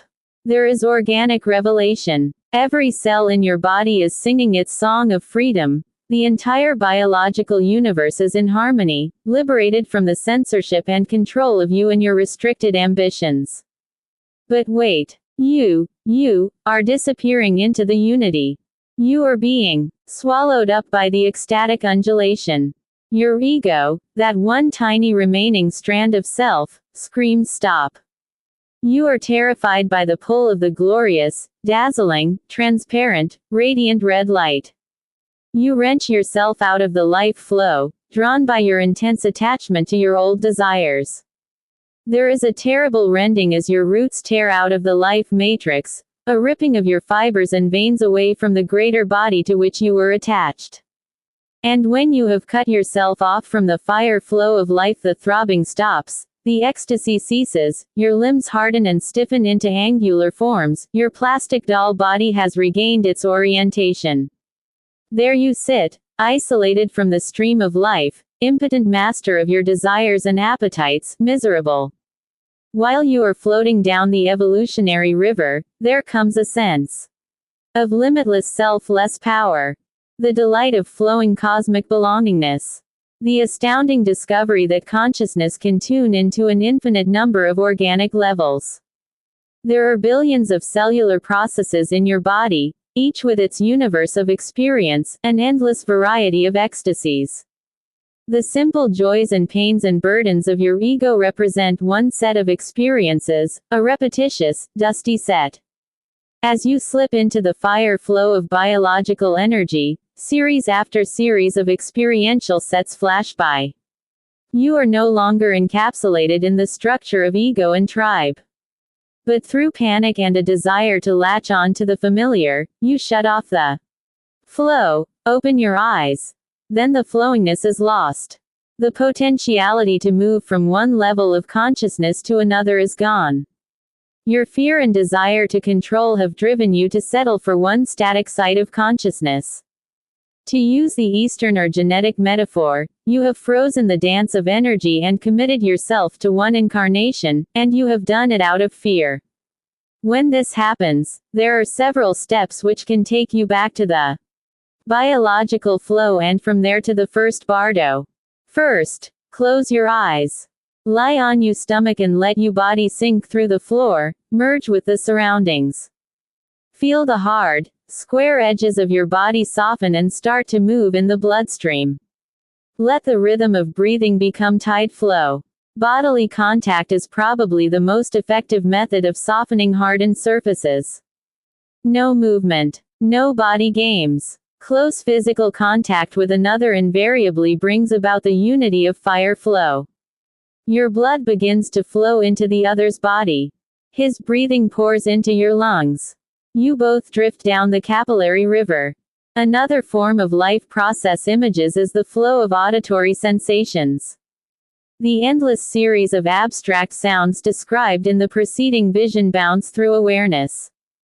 The emotional reaction to these can be neutral or can involve intense feelings of unity, or of annoyed fear. Second bardo, the positive reaction occurs when the subject merges with the sound flow. The thudding drum of the heart is sensed as the basic anthem of humanity. The whooshing sough of the breath is the rushing river of all life. Overwhelming feelings of love, gratitude and oneness funnel into the moment of sound, into each note of the biological concerto. But, as always, the voyager may intrude his personality with its wants and opinions. He may not like the noise. His judgmental ego may be aesthetically offended by the sounds of life. The heart thud is, after all, monotonous. The natural music of the inner ear, with its clicks and hums and whistles, lacks the romantic symmetries of Beethoven. The terrible separation of me from my body occurs. Horrible. Out of my control. Turn it off. The trained guide can usually sense when ego attachment threatens to pull the person out of the unitive flow. At this time he can guide the voyager by reading the instructions for Vision 3.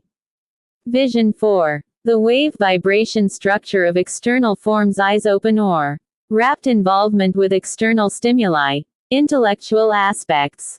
The pure, content-free light of the first bardo probably involves basic electrical wave energy. This is nameless, indescribable, because it is far beyond any concepts which we now possess. Some future atomic physicist may be able to classify this energy. Perhaps it will always be ineffable for a nervous system such as that of Homo sapiens. Can an organic system comprehend the vastly more efficient inorganic? At any event, most persons, even the most illuminated, find it impossible to maintain experiential contact with this void light and slip back to imposing mental structures, hallucinatory and revelatory, upon the flow. Thus we are brought to another frequent vision which involves intense, rapt, unitive awareness of external stimuli. If the eyes are open, this super reality effect can be visual. The penetrating impact of other stimuli can also set off revelatory imagery.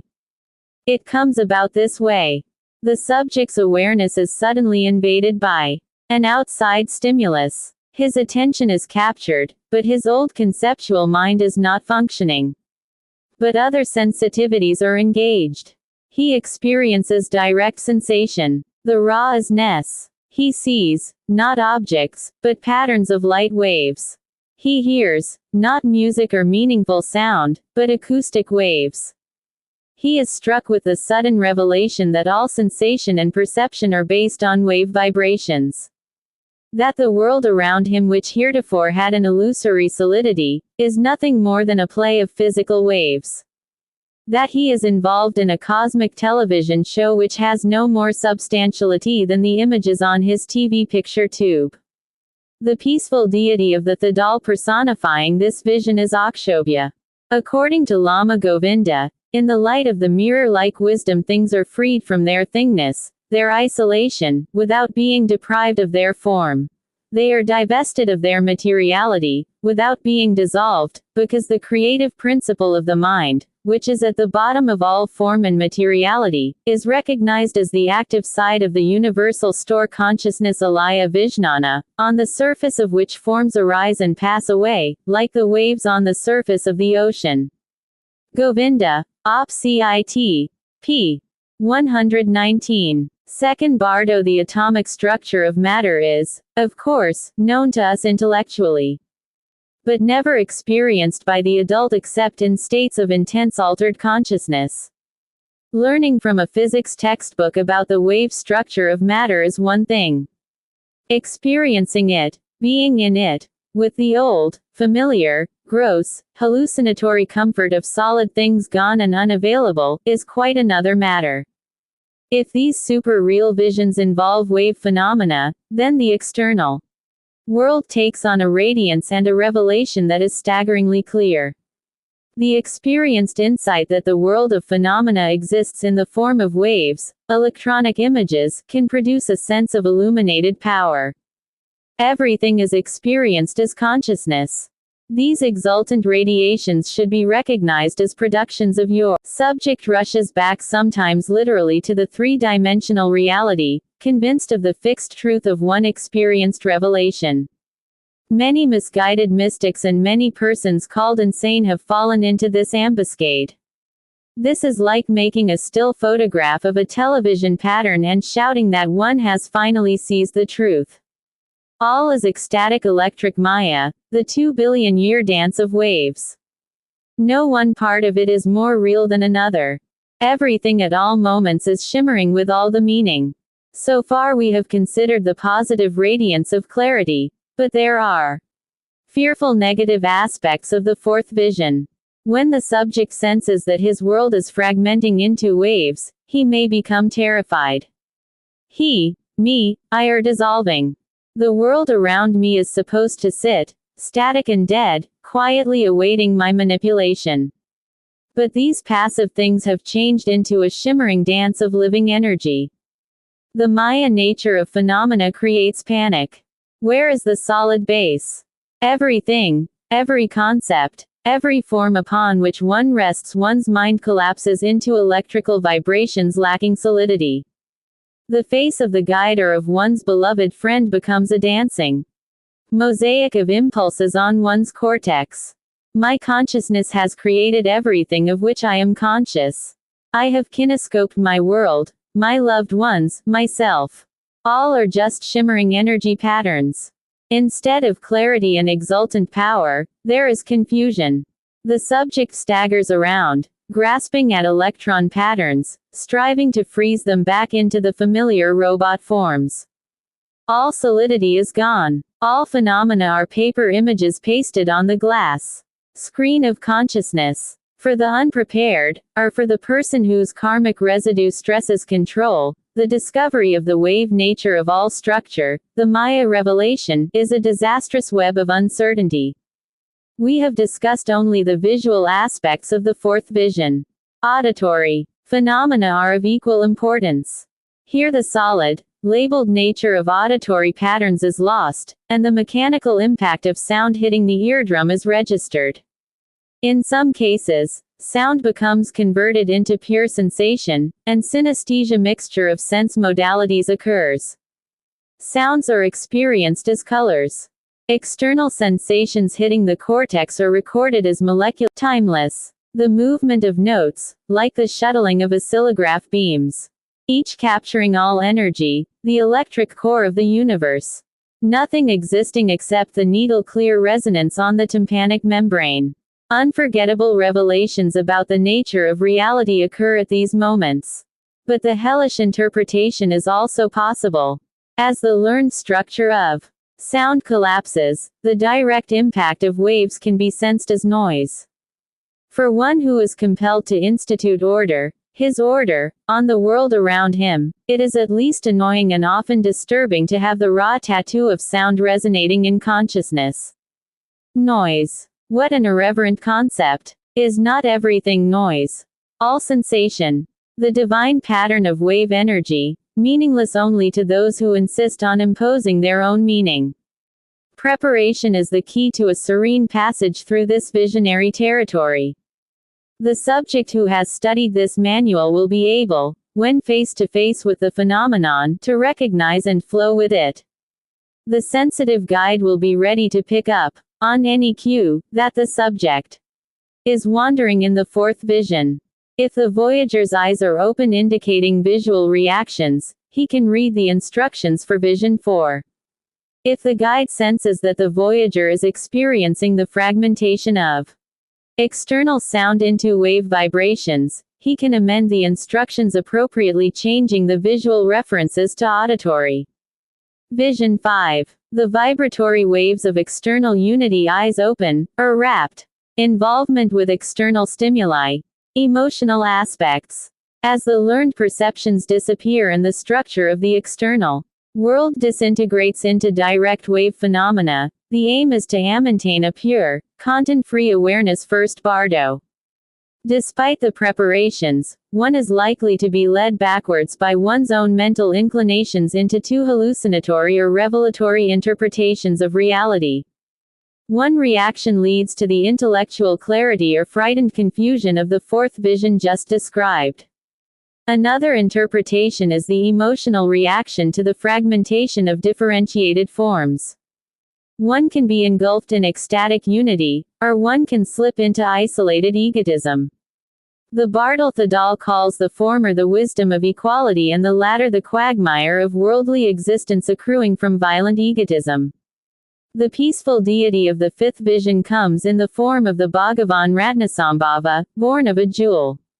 He is embraced by the Divine Mother, she of the Buddha eyes, and accompanied by the Bodhisattvas, womb of the sky, all good, and those holding incense and rosary. On the elementary plane, Ratnasambhava corresponds to the earth, which carries and nourishes all beings with the equanimity and patience of a mother, in whose eyes all beings, born by her, are equal. Govinda, Op. Cit. p. 119. In the state of radiant unity, one senses that there is only one network of energy in the universe and that all things and all sentient beings are momentary manifestations of the single pattern. When egotistic interpretations are imposed on the fifth vision, the second Bardo-plastic doll phenomena are experienced.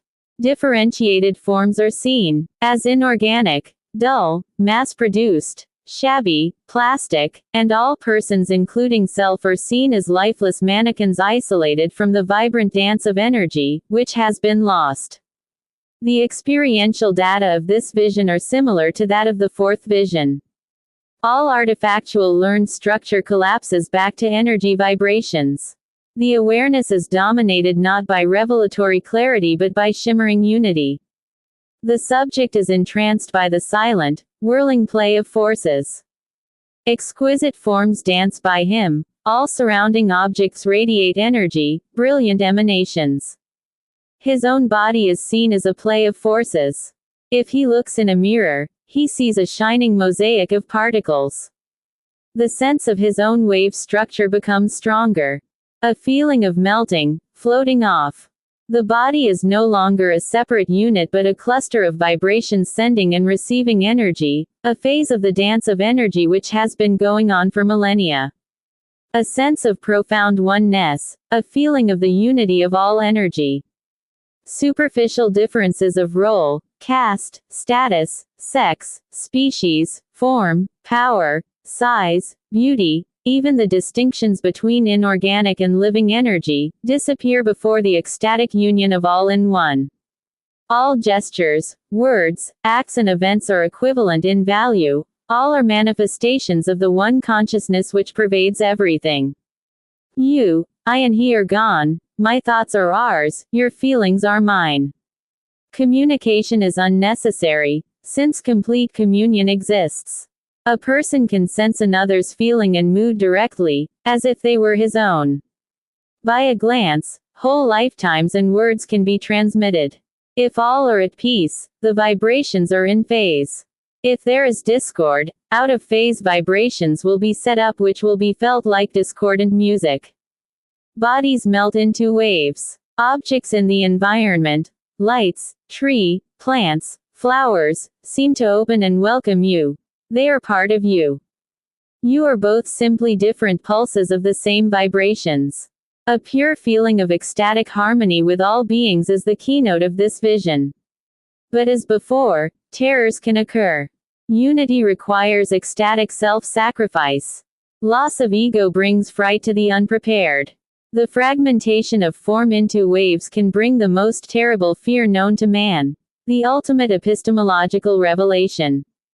The fact of the matter is that all apparent forms of matter and body are momentary clusters of energy. We are little more than flickers on a multidimensional television screen. This realization directly experienced can be delightful. You suddenly wake up from the delusion of separate form and hook up to the cosmic dance. Consciousness slides along the wave matrices, silently at the speed of light. The terror comes with the discovery of transience. Nothing is fixed, no form solid. Everything you can experience is nothing but electrical waves. You feel ultimately tricked, a victim of the great television producer. Distrust. The people around you are lifeless television robots. The world around you is a facade, a stage set. You are a helpless marionette, a plastic doll in a plastic world. If others attempt to help, they are seen as wooden, waxen, feelingless, cold, grotesque, maniacal, space fiction monsters. You are unable to feel. I am dead. I will never live and feel again. In wild panic you may attempt to force feeling back, by action, by shouting. You will then enter the third Bardo stage. Second Bardo and be reborn in an unpleasant way. The best method to escape from fifth vision terrors is to remember this manual, relax, and swing with the wave dance. Or to communicate to the guide that you are in a plastic doll phase, and he will guide you back. Another solution is to move to the internal biological flow. Follow the instructions given in the third vision. Close your eyes, lie prone, seek bodily contact, float down into your bodily stream. In so doing, you are recapitulating the evolutionary sequence. For billions of years, inorganic energy danced the cosmic round before the biological rhythm began. Don't rush it. If the guide senses that the person is experiencing plastic doll visions or is afraid of the uncontrollability of his own feeling, he should read to him the instructions for Vision 5. Vision 6. The retinal circus. Each of the second Bardo visions thus far described was one aspect of the experiencing of reality. The inner fire or outer waves, apprehended intellectually or emotionally, each vision with its correspondent traps. Each of the peaceful deities appears with its attendant wrathful deities. To maintain any of these visions for any length of time requires a certain degree of concentration or one-pointedness of mind, as well as the ability to recognize them and not to be afraid. Thus, for most persons, the experience may pass through one or more of these phases without the voyager being able to hold them or stay with them. He may open and close his eyes, he may become alternately absorbed in internal sensations and external forms.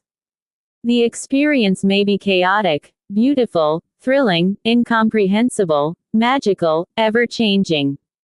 In the Bardotha on the sixth day appear the radiant lights of the combined five wisdoms of the Dhyani Buddhas, the protective deities gatekeepers of the mandala and the Buddhas of the six realms of game existence. According to Lama Govinda, the inner way of Bodhisattva consists in the combination of the rays of the wisdoms of the four Dhyani Buddhas and their absorption within one's own heart.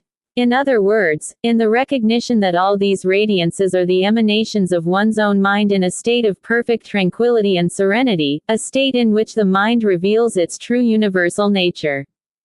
Govinda, Op. Cit. p. 262. He will travel freely through many worlds or experience, from direct contact with life process forms and images, he may pass to visions of human game forms. He may see and understand with unimagined clarity and brilliance various social and self-games that he and others play. His own struggles in karmic game existence will appear pitiful and laughable. Ecstatic freedom of consciousness is the keynote of this vision. Exploration of unimagined realms. Theatrical adventures. Plays within plays within plays. Symbols change into things symbolized and vice versa. Words become things. Thoughts are music, music is smelled, sounds are touched, complete interchangeability of the senses. All things are possible. All feelings are possible. A person may try on various moods like so many pieces of clothing. Subjects and objects whirl, transform, change into each other, merge, fuse, disperse. Made beautiful or ugly, large or small, important or trivial, useful, dangerous, magical or incomprehensible. They may be reacted to with wonder, amazement, humor, veneration, love, disgust, fascination, horror, delight, fear, ecstasy. Like a computer with unlimited access to any programs, the mind roams freely. Personal and racial memories bubble up to the surface of consciousness, interplay with fantasies, wishes, dreams and external objects. A present event becomes charged with profound emotional significance, a cosmic phenomenon becomes identical with some personal quirk. Metaphysical problems are juggled and bounced around. Pure primary process, spontaneous outpouring of association, opposites merging, images fusing, condensing, shifting, collapsing, expanding, merging, connecting. This kaleidoscopic vision of game reality may be frightening and confusing to an ill-prepared subject. Instead of exquisite clarity of many-leveled perception, he will experience a confused chaos of uncontrollable, meaningless forms. Instead of delight at the playful acrobatics of the free intellect, there will be anxious clinging to an elusive order. Morbid and scatological hallucinations may occur, evoking disgust and shame. As before, this negative vision occurs only if the person attempts to control or rationalize the magic panorama. Relax and accept whatever comes. Remember that all visions are created by your mind, the happy and the unhappy, the beautiful and the ugly, the delightful and the horrifying. Your consciousness is creator, performer and spectator of the retinal circus. If the guide senses that the voyager is in or seems to be in the retinal circus vision, he may read to him the appropriate instructions for Vision 6. The retinal circus. Vision 7. The magic theater. If the voyager was unable to maintain the passive serenity necessary for the contemplation of the previous visions, the peaceful deities, he moves now into a more dramatic and active phase. The play of forms and things becomes the play of heroic figures, superhuman spirits and demigods. In the Tibetan handbook, this is described as the vision of the 5 knowledge-holding deities, arranged in a mandala form, each embraced by dakinis, in an ecstatic dance. The knowledge-holding deities symbolize the highest level of individual or humanly conceivable knowledge, as attained in the consciousness of great they represent the last step before the breaking through towards the universal consciousness, or the first on the return from there to the plane of human knowledge. Govinda, Op. Cit. p. 202. The Dakinis are female embodiments of knowledge, representing the inspirational impulses of consciousness leading to breakthrough.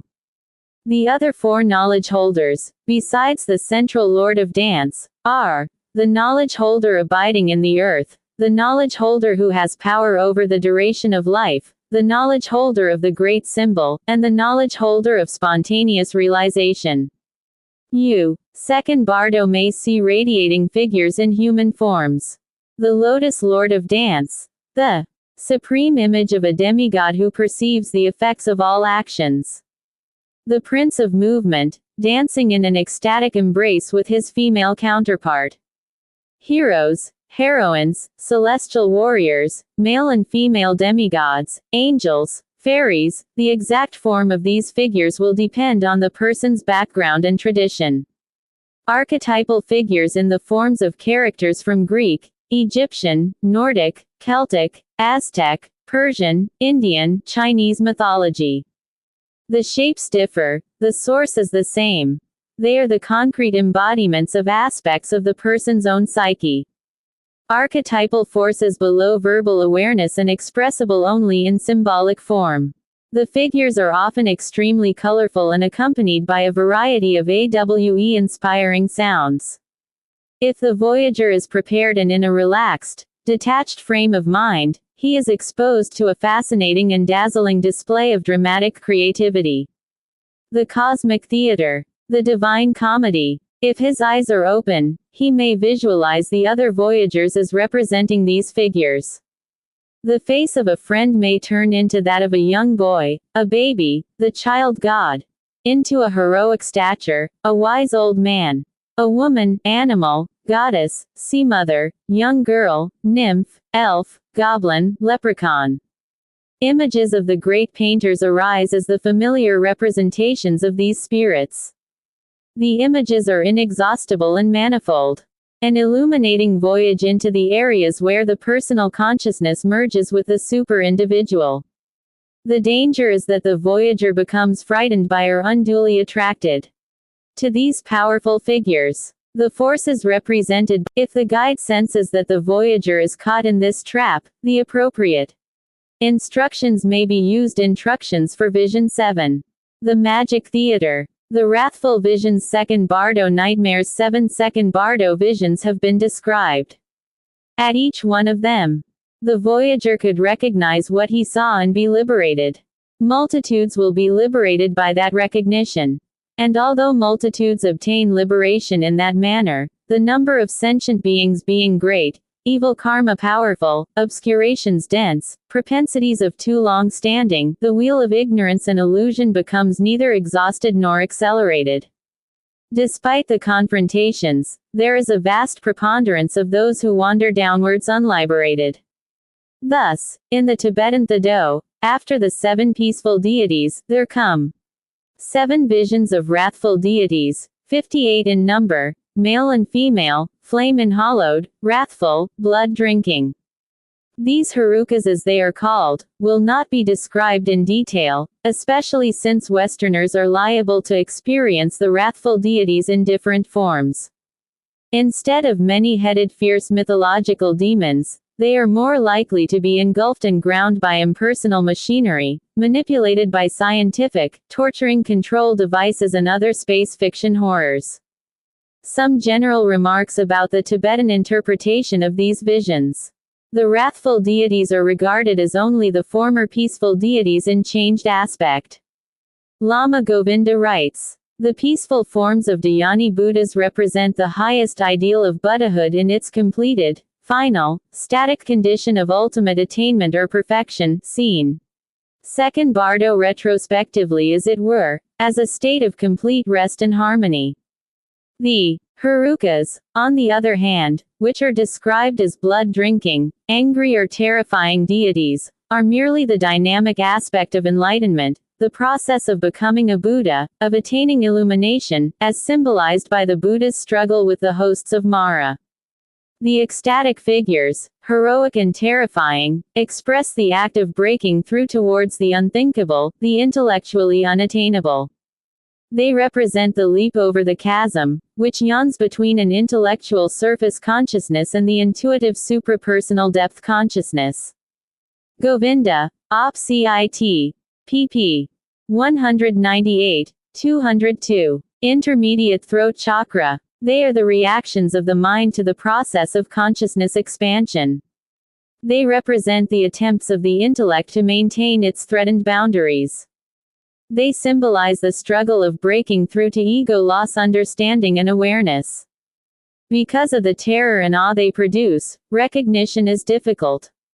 Yet, in a way, it is also easier in that, since these negative hallucinations command all attention, the mind is alert, and therefore, through trying to escape from fear and terror, people get involved in psychotic states and suffer. But with the aid of this manual and the presence of a guide, the voyager will recognize these hell visions as soon as he sees them, and welcome them like old friends.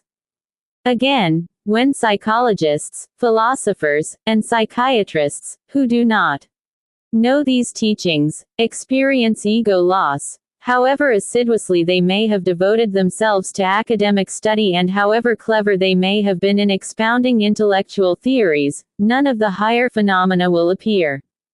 This is because they are unable to recognize the visions occurring in these psychedelic experiences. Suddenly seeing something they had never seen before and possessing no intellectual concepts, they view it as inimical. And, antagonistic feelings arising, they pass into miserable states. Thus, if one has not had practical experience with these teachings, the radiances and lights will not appear. Those who believe in these doctrines, even though they may seem to be unrefined, irregular in performance of duties, inelegant in habits, and perhaps even unable to practice the doctrine successfully, let no one doubt them or be disrespectful towards them, but pay reverence to their mystic faith. That alone will enable them to attain liberation. Elegance and efficiency of devotional practice are not necessary, just acquaintance with and trust in these teachings. Well-prepared persons need not experience second bardo hell visions at all. Right from the beginning they can pass into paradisiacal states led by heroes, heroines, angels and super spirits. They will merge into rainbow radiance. There will be sun showers, sweet scent of incense in the air, music in the skies, radiances.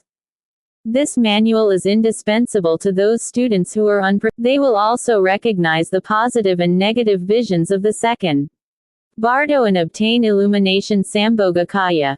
And being reborn on a higher level will become inspired saints or teachers Nirmanakaya. The study and pursuit of enlightenment can always be taken up again at the point where it was broken by the last ego loss, thus ensuring continuity of karma. By the use of this manual, enlightenment can be obtained without meditation, through hearing alone. It can liberate even very heavy ego game players. The distinction between those who know it and those who do not becomes very clear. Enlightenment follows instantly. Those who have been reached by it cannot have prolonged negative experiences. The teaching concerning the hell visions is the same as before. Recognize them to be your own thought forms, relax, float downstream. The instructions for the wrathful visions may be read.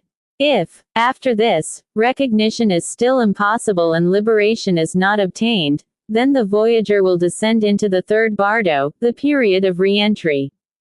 Conclusion of second bardo. However much experience one may have had, there is always the possibility of delusions occurring in these psychedelic states.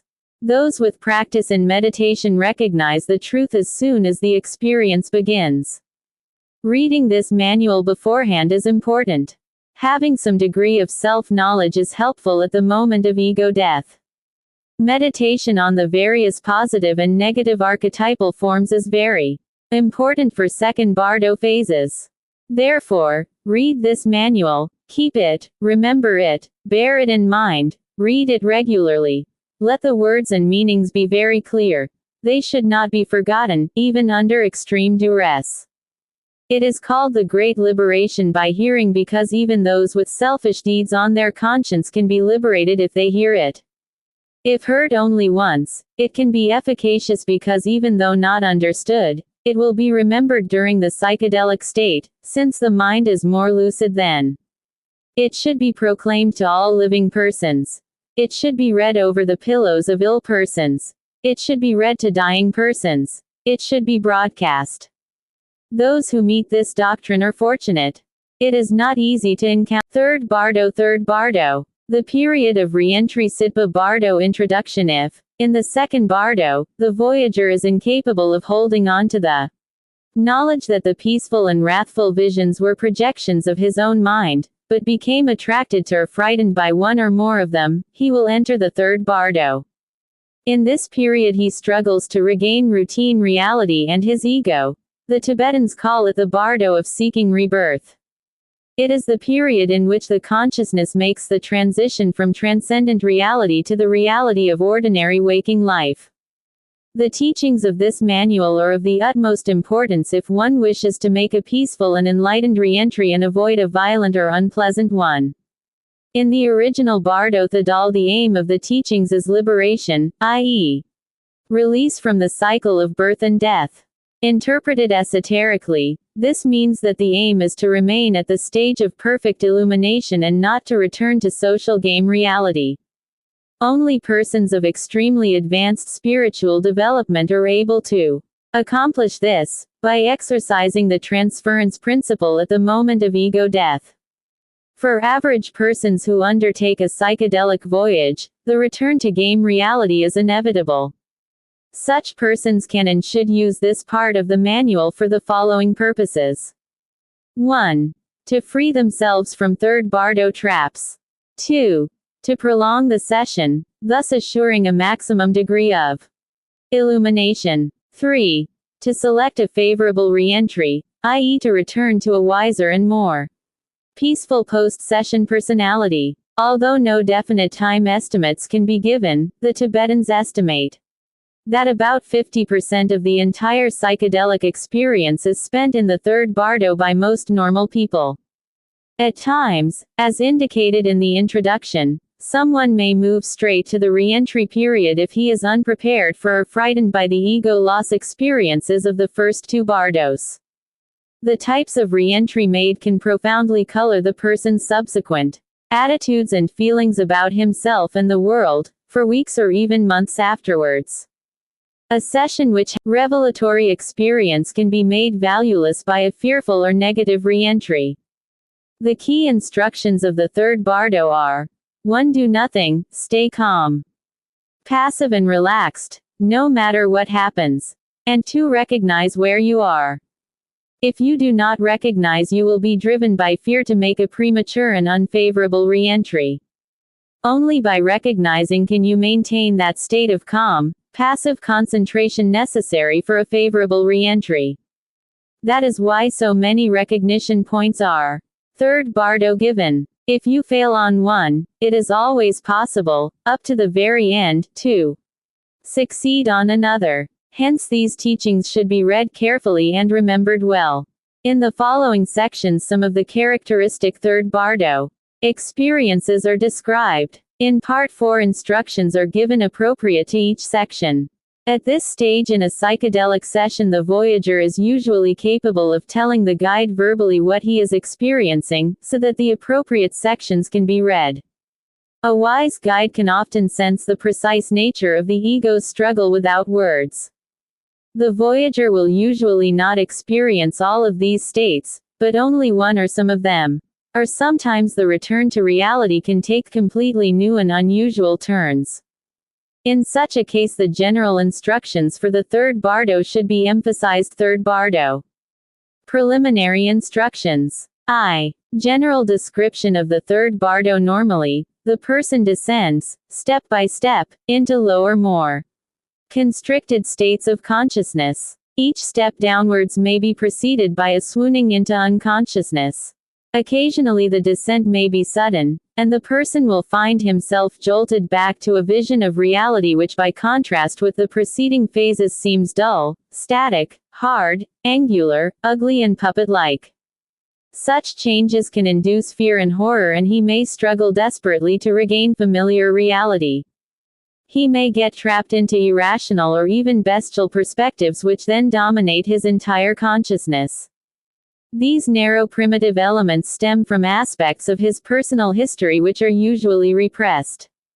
The more enlightened consciousness of the first two bardos and the civilized elements of ordinary wake voyager's total personality. The suggestibility of bardo consciousness makes them seem all-powerful and overwhelming.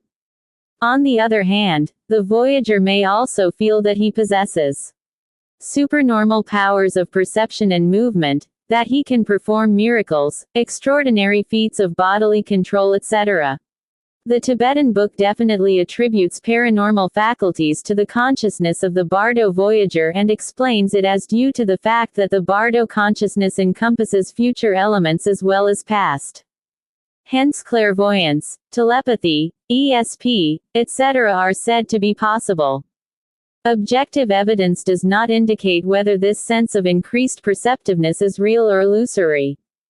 We therefore leave this as an open question, to be decided by empirical evidence. This then is the first recognition point of the third bardo. The feeling of supernormal perception and performance. Assuming that it is valid, the manual warns the voyager not to be fascinated by his heightened powers, and not to exercise them. In yogic practice, the most advanced of the lamas teach the disciple not to strive after psychic powers of this nature for their own sake. For until the disciple is morally fit to use them wisely, they become a serious impediment to his higher spiritual development. Not until the selfish, game-involved nature of man is completely mastered is he safe in using them.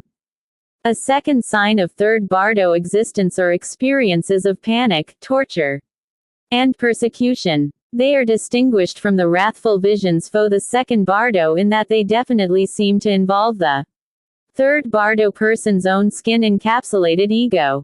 Mind-controlling manipulative figures and demons of hideous aspects may be hallucinated.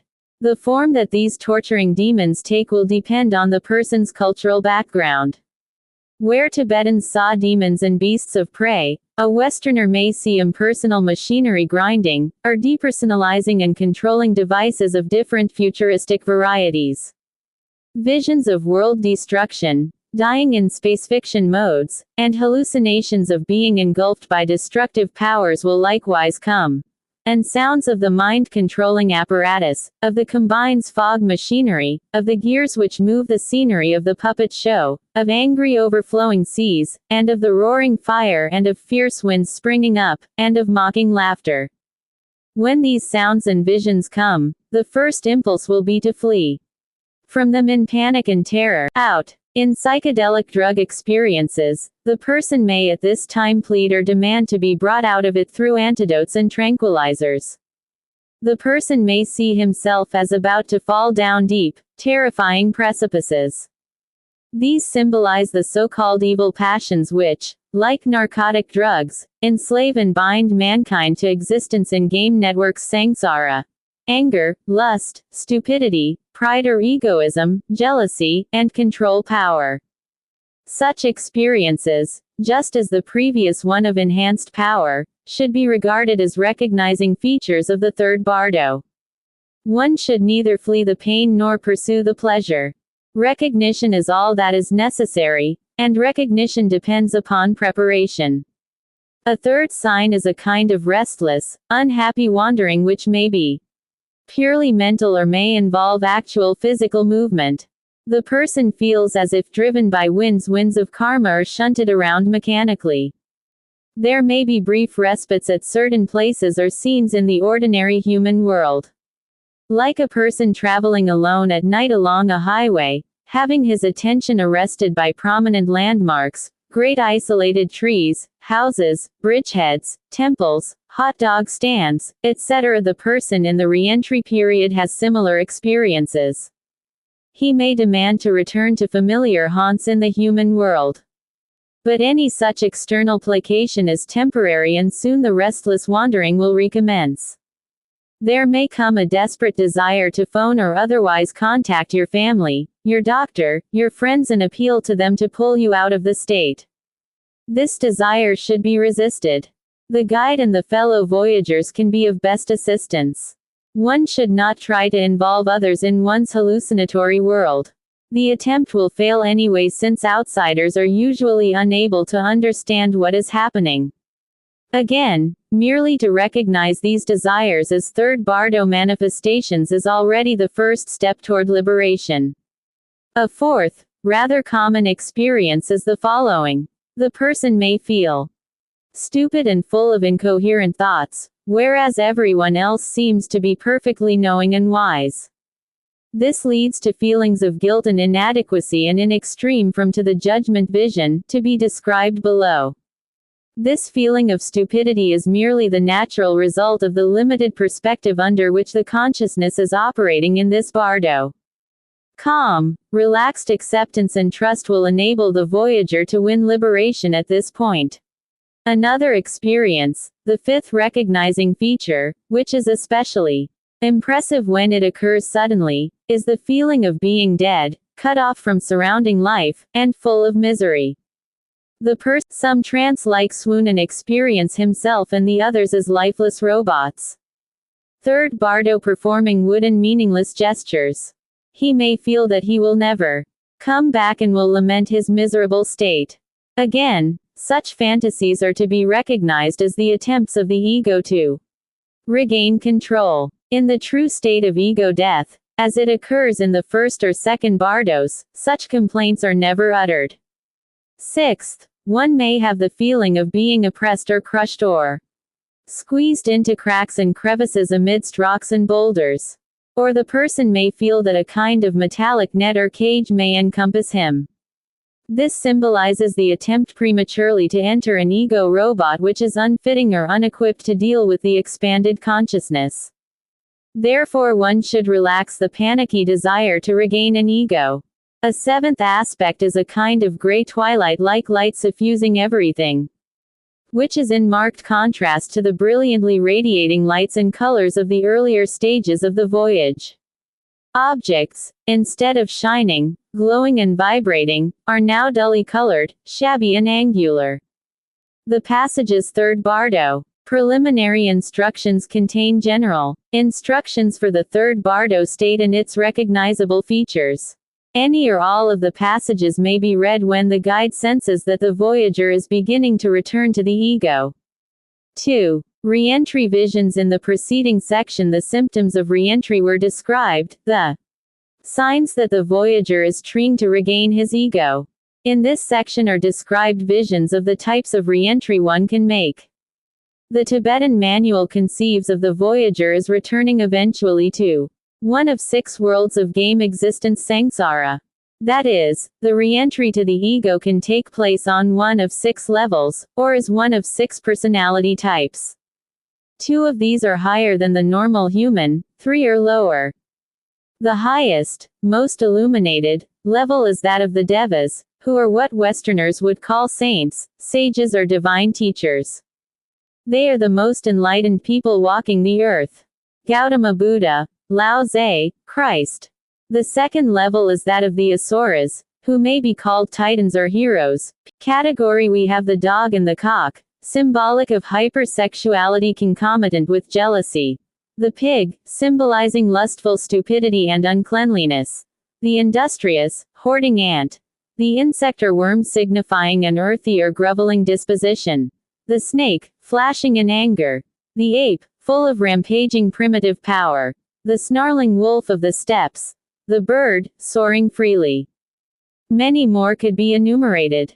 In all cultures of the world people have adopted identities in the image of animals.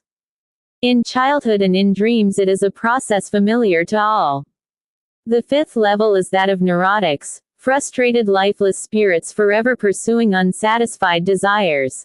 The sixth and lowest level is hell or psychosis. Less than 1% of ego-transcendent experiences end in sainthood or psychosis. Most persons return to the normal human level. Third bardo according to the Tibetan Book of the Dead, each of the 6 game worlds. are levels of existences associated with a characteristic sort of thraldom, from which non-game experiences give temporary freedom. One existence as a diva, or saint, although more desirable than the others, is concomitant with an ever-recurring round of pleasure, free game ecstasy. Two existences an asura, or titan, is concomitant with incessant heroic warfare. Three helplessness and slavery are characteristic of animal existence. Four torments of unsatisfied needs and wants are characteristic of the existence of pretas, or unhappy spirits. 5. The characteristic impediments of human existence are inertia, smug ignorance, physical or psychological handicaps of various sorts.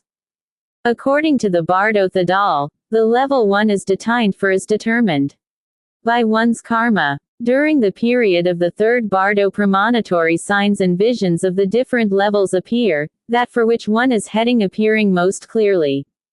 For example, the voyager may feel full of godlike power asuras, or he may feel himself stirred by primitive or bestial impulses, or he may experience that all-pervasive frustration of the unhappy neurotics, or shudder at the tortures of a self-created hell.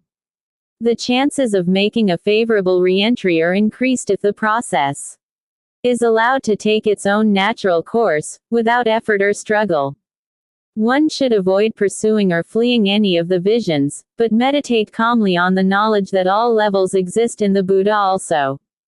One can recognize and examine the signs as they appear and learn a great deal about oneself in a very short time. Although it is unwise to struggle against or flee the visions that come in this period, the instructions for re-entry visions are designed to help the voyager regain first Bardo transcendence. In this way, if the person finds himself about to return to a personality or ego which he finds inappropriate to his new knowledge about himself, he can, by following the instructions, prevent this and make a fresh re-entry. 3. The all-determining influence of thought liberation may be obtained by such confrontation, even though previously it was not. If, however, liberation is not obtained even after these confrontations, further earnest and continued application is essential. Should you feel attachment to material possessions, to old games and activities, or if you get any because other people are still involved in pursuits that you have renounced, this will affect the psychological balance in such a way that even if destined to return at a higher level, you will actually re-enter on a lower level in the world of unsatisfied spirits neurosis. On the other hand, even if you do feel attached to worldly games that you have renounced, you will not be able to play them, and they will be of no use to you. Therefore abandon weakness and attachment to them. Cast them away wholly. Renounce them from your heart. No matter who may be enjoying your possessions, or taking your role, have no feelings of miserliness or jealousy, but be prepared to renounce them willingly. Think that you are offering them to your internal freedom and to your expand consciousness. Abide in the feeling of non-attachment, devoid of weakness and craving. Third Bardo again, when the activities of the other members of the session are wrong, careless, inattentive or distracting, when the agreement or contract is broken, and when purity of intention is lost by any participant, and frivolity and laxness take over, all of which can clearly be seen by the Bardo voyager, you may feel lack of faith and begin to doubt your beliefs. You will be able to perceive any anxiety or fear, any selfish actions, egocentric conduct and manipulative behavior. You may think, alas, they are playing me false, they have cheated and deceived. If you think thus, you will become extremely words of a Buddha be inappropriate. It is like the reflection of blemishes on my own face which I see in a mirror. My own thoughts must be impure. As for these others, they are noble in body, holy in speech, and the Buddha is within them. Their actions are lessons for me. Thus thinking, put your trust in your companions and exercise sincere love towards them. Then whatever they do will be to your benefit. The exercise of that love is very important. Do not forget this. Again, even if you were destined to return to a lower level and are already going into that existence, yet through the good deeds of friends, relatives, participants, learned teachers who devote themselves wholeheartedly to the correct performance of beneficent rituals, the delight from your feeling greatly cheered at seeing them will, by its own virtue, so affect the psychological balance that even though heading downwards, you may yet rise to a higher and happier level. Therefore you should not create selfish thoughts, but exercise pure affection and humble faith towards all, impartially. This is highly important. Hence be extremely careful. The instructions for the all-determining influence of thought are useful in any phase of the third bardo, but particularly if the voyager is reacting with suspicion or resentment to other members of the group, or to his own friends and relatives. IV. Judgment visions. The judgment vision may come. The third bardo blame game. Your good genius will count up your good deeds with white pebbles, the evil genius the evil deeds with black pebbles. A judgment scene is a central part of many religious systems, and the vision can assume various forms. Westerners are most likely to see it in the well-known Christian version. The Tibetans give a psychological interpretation to this as to all the other visions. The judge, or Lord of Death, symbolizes conscience itself in its stern aspect of impartiality and love of righteousness. The mirror of karma. The Christian judgment book, consulted by the judge, is memory. Different parts of the ego will come forward, some offering lame excuses to meet accusations, others ascribing baser motives to various deeds, counting apparently third bardo neutral deeds among the black one. No, you may imagine yourself surrounded by figures who wish to torment, torture or ridicule you, the executive furies of the robot Lord of Death. These merciless figures may be internal or they may involve the people around you, seen as pitiless, mocking, superior. Remember that fear and guilt and persecuting, mocking figures are your own hallucinations. Your own guilt machine. Your personality is a collection of thought patterns and void. It cannot be harmed or injured. Swords cannot pierce it. Fire cannot burn it. Free yourself from your own hallucinations. In reality there is no such thing as the Lord of Death, or a justice dispensing god or demon or spirit. Act so as to recognize this. Recognize that you are in the third bardo. Meditate upon your ideal symbol. If you do not know how to meditate, then merely analyze with great care the real nature of that which is frightening you. Reality is nothing but a voidness dharmakaya. That voidness is not of the voidness of nothingness, but a voidness at the true nature of which you feel awed, and before which your consciousness shines more clearly and lucidly. That is the state of mind known as Sambhogakaya. In that state, you experience, with unbearable intensity, voidness and brightness inseparable, the voidness bright by nature and the brightness inseparable from the voidness, a state of the primordial or unmodified consciousness, which is the Adikaya. And the power of this, shining unobstructed Ly, will radiate everywhere. It is the Nirmanakaya. These refer to the fundamental wisdom teachings of the Bardo Thadal. In all Tibetan systems of yoga, realization of the voidness is the one great aim. To realize it is to attain the unconditioned Dharmakaya, or divine body of truth, the primordial state of uncreatedness, of the supramundane all-consciousness. The Dharmakaya is the highest of the three bodies of the Buddha and of all Buddhas and beings who have perfect enlightenment. The other two bodies are the Sambhogakaya or divine body of perfect endowment and the Nirmanakaya or divine body of incarnation. Adikaya is synonymous with Dharmakaya. The Dharmakaya is primordial, formless essential wisdom. It is true experience freed from all error or inherent or accidental obscuration.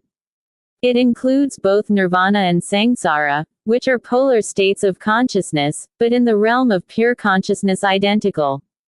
The Sambhogakaya embodies, as in the 5D, enlightened beings who are reborn in this or any other world with full consciousness, as workers for the betterment of their fellow creatures, are said to be Nirmanakaya incarnates. Lama Kazi Dawa Samdup, the translator of the Bardo Thadal, held that the Adi Buddha, and all deities associated with the Dharmakaya, are not to be regarded as personal deities, but as personifications of primordial and universal forces, laws or spiritual influences. In the boundless panorama of the existing and visible universe, whatever shapes appear, whatever sounds vibrate, whatever radiances illuminate, or whatever consciousnesses cognize, all are the play of manifestation in the Trikaya, the threefold principle of the cause of all causes, the primordial trinity. Impenetrating all, is the all-pervading essence of spirit, which is mind. It is uncreated, impersonal, self-existing, immaterial and indestructible. The Trikaya is the esoteric trinity and corresponds to the exoteric trinity of Buddha, the scriptures and the third Bardo priesthood are your own divinity, this manual and your companions. If the voyager is struggling with guilt and penance hallucinations, the instructions for judgment visions may be read. V. Sexual visions are extremely frequent during the third bardo. You may see or imagine males and females copulating. According to Jung, Psychological Commentary to the Tibetan Book of the Dead, Evans Wentz edition, page She, Freud's theory is the first attempt made in the West to investigate, as if from below, from the animal sphere of instinct, the psychic territory that corresponds in Tantric Lamaism to the Siddha Bardo. The vision described here, in which the person sees mother and father in sexual intercourse, corresponds to the primal scene in psychoanalysis. At this level, then, we begin to see a remarkable convergence of Eastern and Western psychology. Note also the exact correspondence to the psychoanalytic theory of the Oedipus complex. This vision may be internal or it may involve the people around you. You may hallucinate multi-person orgies and experience both desire and shame, attraction and disgust. You may wonder what sexual performance is expected of you and have doubts about your ability to perform at this time. When these V-zones occur, remember to withhold yourself from action or attachment. Have faith and float gently with the stream. If you attempt to enter into your old ego because you are attracted or repulsed, if you try to join or escape from the orgy you are hallucinating, you will re-enter on an animal or neurotic level. If you become conscious of maleness, hatred of the father together with jealousy and attraction towards the mother will be experienced. If you become conscious of femaleness, hatred of the mother together with attraction and fondness for the father is experienced. It is perhaps needless to say that this kind of self-centered sexuality has little in common with the sexuality of transpersonal experiences. Physical union can be one expression or manifestation of cosmic union. Visions of sexual union may sometimes be followed by visions of conception. You may actually visualize the sperm uniting with the ovum, of intrauterine life and birth through the womb. Some people claim to have relived their own physical birth in psychedelic sessions, and occasionally confirming evidence for such claims has been put forward. Whether this is so or not may be left as a question to be decided by empirical evidence. Sometimes the birth visions will be clearly symbolic, e.g., emergence from a cocoon, breaking out of a shell, etc. Whether the birth vision is constructed from memory or fantasy, the psychedelic voyager should try to recognize the signs indicating the type of personality that is being reborn. Third Bardo. The instructions for sexual visions may be read to the voyager who is struggling with sexual hallucinations. B. Methods for preventing the re-entry. Although many confrontations and recognition points have been given, the person may be ill-prepared and still be wandering back to game reality.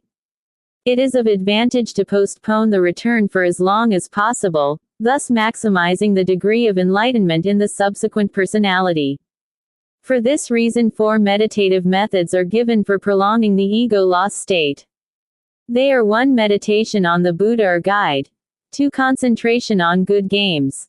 3. Meditation on illusion. And 4. Meditation on the void. See the 4 methods of preventing re-entry. Each one attempts to lead the voyager back to the first bardo central stream of energy from which he has been separated by game involvements. One may ask how these meditative methods, which seem difficult for the ordinary person, can be effective. The answer given in the Tibetan Bardo Thadal is that due to the increased suggestibility and openness of the mind in the psychedelic state, these methods can be used by anyone, regardless of intellectual capacity or proficiency in meditation. 7. Methods of choosing the post-session personality. Choosing the post-session ego is an extremely profound art and should not be undertaken carelessly or hastily. One should not return fleeing from hallucinated tormentors. Such re-entry will tend to bring the person to one of the 3 lower levels.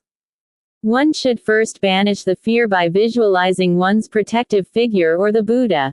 Then choose calmly and impartially. The limited foreknowledge available to the voyager should be used to make a wise choice. In the Tibetan tradition, each of the levels of game existence is associated with a particular color and also certain geographical symbols. These may be different for 20th century Westerners. Each person has to learn to decode his own internal road map. The Tibetan indicators may be used as a starting point. The purpose is clear. One should follow the signs of the 3 higher types and shun those of the 3 lower. One should follow light and pleasant visions and shun dark and dreary ones. The world of saints devas is said to shine with a white light and to be preceded by visions of delightful temples and jeweled mansions. The world of heroes Asuras has a green light and is signaled by magical forests and fire images. The ordinary human world has a yellow light. Animal existence is foreshadowed by a blue light and images of caves and deep holes in the earth. The world of neurotics or unsatisfied spirits has a red light and visions of desolate plains and forest wastes. The hell world emits a smoke-colored light and is preceded by sounds of wailing, visions of gloomy lands, black and white houses and black roads along which you have to travel. Use your foresight to choose a good post-session robot. Do not be attracted to your old ego. Whether you choose to pursue power, or status, or wisdom, or learning, or servitude, or whatever, choose impartially, without being attracted or repelled. Enter into game existence with good grace, voluntarily. 3rd Bardo and freely. Visualize it as a celestial mansion, i.e. as an opportunity to exercise game ecstasy. Have faith in the protection of the deities, and as you return you see spread out before you the world, your former life. A planet full of fascinating objects and events. Each aspect of the return trip can be a delightful discovery. Soon you will be descending to take your place in worldly events. The key to this return voyage is simply this. Take it easy, slowly, naturally. Enjoy every second. Don't rush. Don't be attached to your old games. Recognize that you are in the re-entry period. Do not return with any emotional pressure. Everything you see and touch can glow with radiance. Each moment can be a joyous discovery. Here end the 3rd Bardo, the period of re-entry. Next section, the Tibetan Book of the Dead. The Tibetan Book of the Dead. 1st Bardo. The period of ego loss or non-game ecstasy. Chikai. Bardo. 2nd Bardo. The period of hallucinations. Chonid Bardo. 3rd Bardo. The period of re-entry. Sitpa Bardo. General conclusion. Well-prepared students with advanced spiritual understanding can use the transference principle at the moment of ego death and need not traverse subsequent Bardo states. They will rise to a state of illumination and remain there throughout the entire period. Others, who are a little less experienced in spiritual discipline, will recognize the clear light in the 2nd stage of the 1st Bardo and will then win liberation. Others, at a still less advanced level, may be liberated while experiencing one of the positive or negative visions of the 2nd Bardo. Since there are several turning points, liberation can be obtained at one or the other through recognition at moments of confrontation. Those of very weak karmic connection, i.e. those who have been involved in heavy ego-dominated game playing, will have to wander downwards to the 3rd Bardo. Again, Many points for liberation have been charted. The weakest persons will fall under the influence of guilt and terror. For weaker persons, there are various graded teachings for preventing the return to routine reality, or at least for choosing it wisely. Through applying the methods of visualization described, they should be able to experience the benefits of the session. Even those persons whose familiar routines are primitive and egocentric can be prevented from entering into misery. Once they have experienced, for however short a period, the way in which this teaching is effective, even for a voyager already in the Sitpa Bardo, is as follows. Each person has some positive and some negative game residues karma. The continuity of consciousness has been broken by an ego death for which the person was not prepared. The teachings are like a trough in a broken water drain, temporarily restoring the continuity with positive karma. As stated before, the extreme suggestibility or detached quality of consciousness in this state ensures the efficacy of listening to the doctrine. The teaching embedded in this manual may be compared to a catapult which can direct the person towards the goal of liberation. Or like the moving of a big wooden beam, which is so heavy that 100 men cannot carry it, but by being floated on water it can be easily moved. Or it is like controlling a horse's bit and course by the use of a bridle. The Tibetan Book of the Dead, therefore, these teachings should be vividly impressed on the voyager. Again and again. This manual may also be used more generally. It should be recited as often as possible and committed to memory as far as possible. When ego death or final death comes, recognize the symptoms, recite the manual to yourself, and reflect upon the meaning. If you cannot do it yourself, ask a friend to read it to you. There is no doubt as to its liberative power. It liberates by being seen or heard, without need of ritual or complex meditation. This profound teaching liberates those of great evil karma through the secret pathway. One should not forget its meaning and the words, even though pursued by 7 mastiffs. By this select teaching, one obtains Buddhahood at the moment of ego loss. Were the Buddhas of past, present and future to seek, they could not find any doctrine transcending this. Here ends the Bardo Thadal, known as the Tibetan Book of the Dead. Next section, some technical comments about psychedelic sessions. Some technical comments about psychedelic sessions. 1. Use of this manual. The most important use of this manual is for preparatory reading. Having read the Tibetan manual, one can immediately recognize symptoms and experiences which might otherwise be terrifying, only because of lack of understanding as to what was happening. Recognition is the key word. Secondly, this guidebook may be used to avoid this path, then there is no need to remember this manual or have this manual reread to you. Like a road map, we consult it only when lost, or when we wish to change course. Usually, however, the ego clings to its old games. There may be momentary discomfort or confusion. If this happens, the others present should not be sympathetic or show alarm. They should be prepared to stay calm and restrain their helping games. In particular, the doctor role should be avoided. If at any time you find yourself struggling to get back to routine reality, you can by pre-arrangement have a more experienced person, a fellow voyager, or a trusted observer read parts of this manual to you. Passages suitable for reading during the session are given in Part 4. Below. Each major descriptive section of the Tibetan book has an appropriate instruction text. One may want to pre-record selected passages and simply flick on the recorder when desired. The aim of these instruction texts is always to lead the voyager back to the original first Bardo transcendence and to help maintain that as long as possible. A third use would be to construct a program for a session using passages from the text. The aim would be to lead the voyager to one of the visions deliberately, or through a sequence of visions. The guide or friend could read the relevant passages, show slides or pictures or symbolic figures of processes, play carefully selected music, etc. One can envision a high art of programming psychedelic sessions, in which symbolic manipulations and presentations would lead the voyager through 2. Planning a session. In planning a session, the first question to be decided is what is the goal. Classic Hinduism suggests 4 possibilities. Some technical comments about psychedelic sessions. 1. For increased personal power, intellectual understanding, sharpened insight into self and culture, improvement of life situation, accelerated learning, professional growth.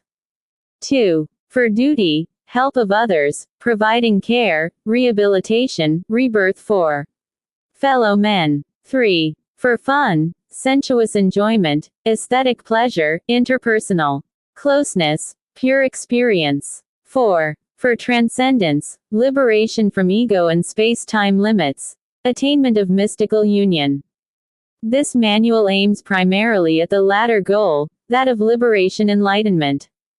This emphasis does not preclude attainment of the other goals. In fact, it guarantees their attainment because illumination requires that the person be able to step out beyond game problems of personality, role, and professional status. The initiate can decide beforehand to devote the psychedelic experience to any of the 4 goals. The manual will be of assistance in any event. If there are several people having a session together, they should either agree collaboratively on a goal, or at least be aware of each other's goals. If the session is to be programmed, then the participants should either agree on or design a program collaboratively, or they should agree to let one member of the group do the programming. Unexpected or undesired manipulations by one of the participants can easily trap the other voyagers into paranoid third bardo delusions. The voyager, especially in an individual session, may also wish to have either an extroverted or an introverted experience. In the extroverted transcendent experience, the self is ecstatically fused with external objects, e.g., flowers, or other people. In the introverted state, the self is ecstatically fused with internal life processes, lights, energy waves, bodily events, biological forms, etc. Of course, either the extroverted or the introverted state may be negative rather than positive, depending on the attitude of the voyager. Also, it may be primarily conceptual or primarily emotional. The 8 types of experience thus derived, 4 positive and 4 negative, have been described more fully in Visions 2 to 5 of the second Bardo. For the extroverted mystic experience, one would bring to the session objects or symbols to guide the awareness in the desired direction. Candles, pictures, books, incense, music, or recorded passages. An introverted mystic experience requires the elimination of all stimulation. No light, no sound, no smell, no movement. The mode of communication with the other participants should also be agreed on beforehand. You may agree on certain signals, silently indicating companionship. You may arrange for physical contact, clasping hands, embracing. These means of communication should be pre-arranged to avoid game misinterpretations that may develop during the heightened sensitivity of ego transcendence. 3. Drugs and dosages. A wide variety of chemicals and plants have psychedelic mind manifesting effects. The most widely used substances are listed here together with dosages adequate for a normal adult of average size. The dosage to be taken depends, of course, on the goal of the session. 2 figures are therefore given. Some technical comments about psychedelic sessions. First column indicates a dosage which should be sufficient for an inexperienced person to enter the transcendental worlds described in this manual. The second column gives a smaller dosage figure, which may be used by more experienced persons or by participants in a group session. LSD 25 lysergic acid diethylamide 200 to 500 micrograms 100 to 200 micrograms. Mescaline 600 to 800 mg 300 to 500 mg. Psilocybin 40 to 60 mg 20 to 30 mg. The time of onset, when the drugs are taken orally on an empty stomach, is approximately 20 to 30 minutes for LSD and psilocybin, and 1 to 2 hours for mescaline. The duration of the session is usually 8 to 10 hours for LSD and mescaline, and 5 to 6 hours for psilocybin. DMT dimethyltryptamine, when injected intramuscularly in dosages of 50 to 60 mg, gives an experience approximately equivalent to 500 micrograms of LSD, but which lasts only 30 minutes. Some persons have found it useful to take other drugs before the session. A very anxious person, for example, may take 30 to 40 milligrams of excessively nervous persons. It is advisable to stagger the drug administration. For example, 200 micrograms of LSD may be taken initially, and a booster of another 200 micrograms may be taken after the person has become familiar with some of the effects of the psychedelic state. Nausea may sometimes occur. Usually this is a mental symptom, indicating fear, and should be regarded as such. Sometimes, however, particularly with the use of morning glory seeds and peyote, the nausea can have a physiological cause. Anti-nauseant drugs such as myrezine, bonamine, dramamine or Tegan, may be taken beforehand to prevent this. If a person becomes trapped in a repetitive game routine during a session, it is sometimes possible to break the set by administering 50 milligrams of DMT, or even 25 milligrams of dexedrine or methadone. Such additional dosages, of course, should only be given with the person's own knowledge and consent. Should external emergencies call for it, thorazine 100 to 200 mg, IM, or other phenothiazine-type tranquilizers will terminate the effects of psychedelic drugs. Antidotes should not be used simply because the voyager or the guide is frightened. Instead, the appropriate sections of the third bardo should be read. Further, more detailed suggestions concerning dosage may be found in a paper by Gary M. Fisher. Some comments concerning dosage levels of psychedelic compounds for psychotherapeutic experiences. Psychedelic Review, No. 2, pp. 208 to 218, 1963. 4. Preparation. Psychedelic chemicals are not drugs in the usual sense of the word. There is no specific reaction, no expected sequence of events, somatic or psychological. Some technical comments about psychedelic sessions. The specific reaction has little to do with the chemical and is chiefly a function of set and setting, preparation and environment. The better the preparation, the more ecstatic and revelatory the session. In initial sessions and with unprepared persons, setting, particularly the actions of others, is most important. With persons who have prepared thoughtfully and seriously, the setting is less important. There are two aspects of set: long range and immediate. Long range set refers to the personal history, the enduring personality. The kind of, including a psychedelic session. Perhaps more important are the reflex mechanisms used when dealing with anxiety, the defenses, the protective maneuvers typically employed. Flexibility, basic trust, religious faith, human openness, courage, interpersonal warmth, creativity, are characteristics which allow for fun and easy learning. Rigidity, desire to control, distrust, cynicism, narrowness, cowardice, coldness, are characteristics which make any new situation threatening. Most important is insight. No matter how many cracks in the record, the person who has some understanding of his own recording machinery, who can recognize when he is not functioning as he would wish, is better able to adapt to any challenge, even the sudden collapse of his ego. The most careful preparation would include some discussion of the personality characteristics and some planning with the guide as to how to handle expected emotional reactions when they occur. Immediate set refers to the expectations about the session itself. Session preparation is of critical importance in determining how the experience unfolds. People tend naturally to impose their personal and social game perspectives on any new situation. Careful thought should precede the session to prevent narrow sets being imposed. Medical expectations. Some ill-prepared subjects unconsciously impose a medical model on the experience.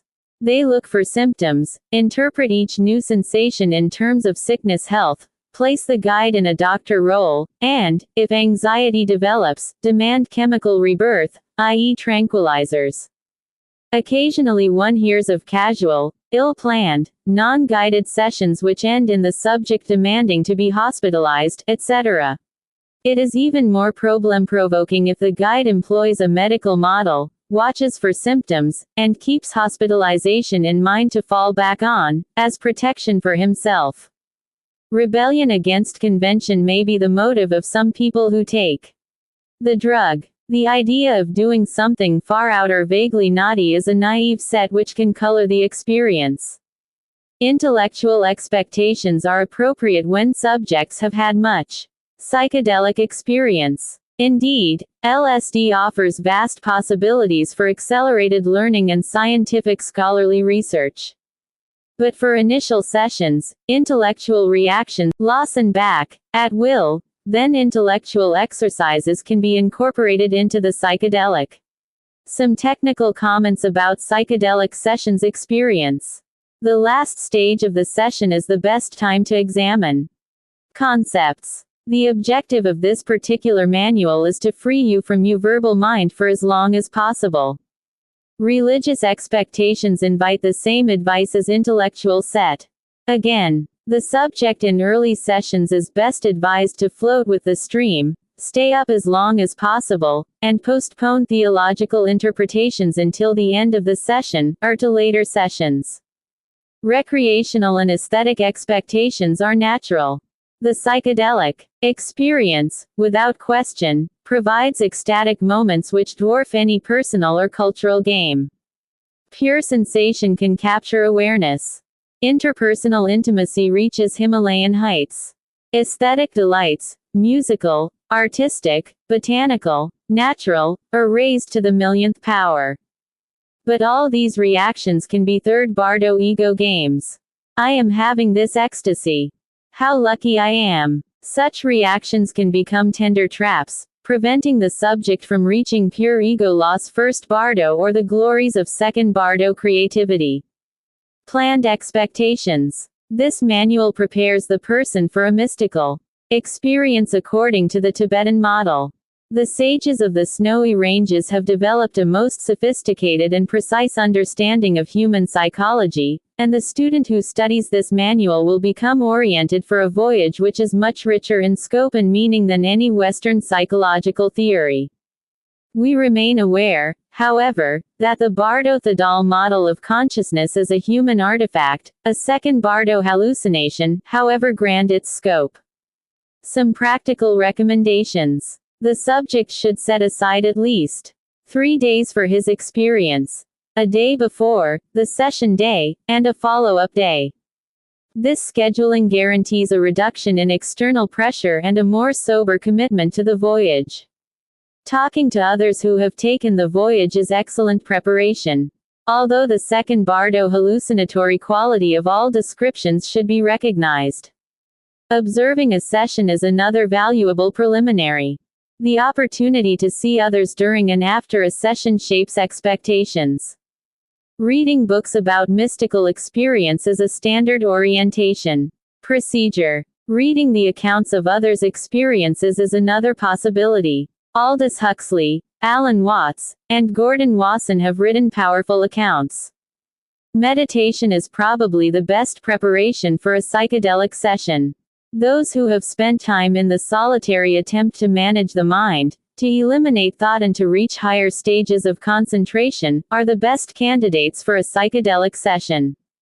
When the ego loss state occurs, they are ready. They recognize the process as an end eagerly awaited, rather than a strange event ill understood. 5. The setting. The first and most important thing to remember, in the preparation for a psychedelic session, is to provide a setting which is removed from one's usual social and interpersonal games and which is free. Some technical comments about psychedelic sessions is possible from unforeseen distractions and intrusions. The voyager Should make sure that he will not be disturbed by visitors or telephone calls, since these will often jar him into hallucinatory activity. Trust in the surroundings and privacy are necessary.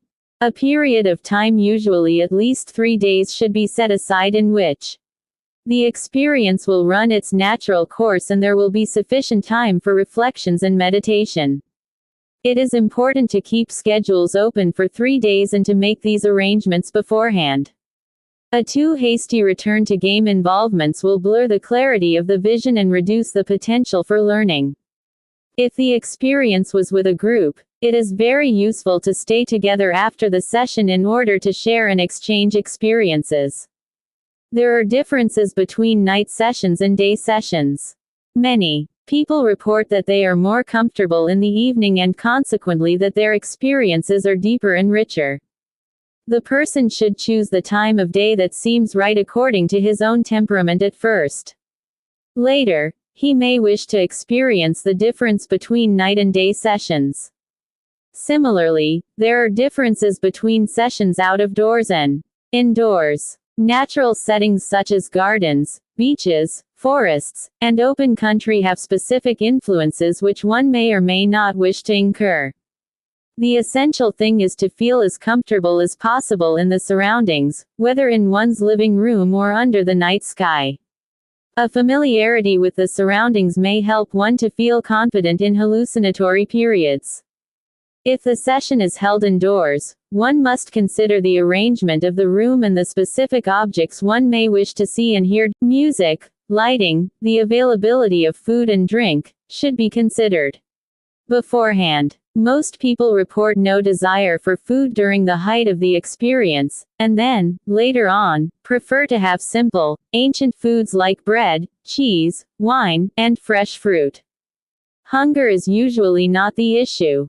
The senses are wide open, and the taste and smell of a fresh orange are unforgettable. In group sessions, the arrangement of the room is quite important. People usually will not feel like walking or moving very much for a long period, and either beds or mattresses should be provided. The arrangement of the beds or mattresses can vary. One suggestion is to place the heads of the beds together to form a star pattern. Perhaps one may want to place a few beds together and keep one or two some distance apart for anyone who wishes to remain aside for some time. Often, the availability of an extra room is desirable for someone who wishes to be in seclusion for a period. If it is desired to listen to music or to reflect on paintings or religious objects, one should arrange these so that everyone in the group feels comfortable with what they are hearing or seeing. In a group session, all decisions about goals, setting, etc. should be made with collaboration and openness.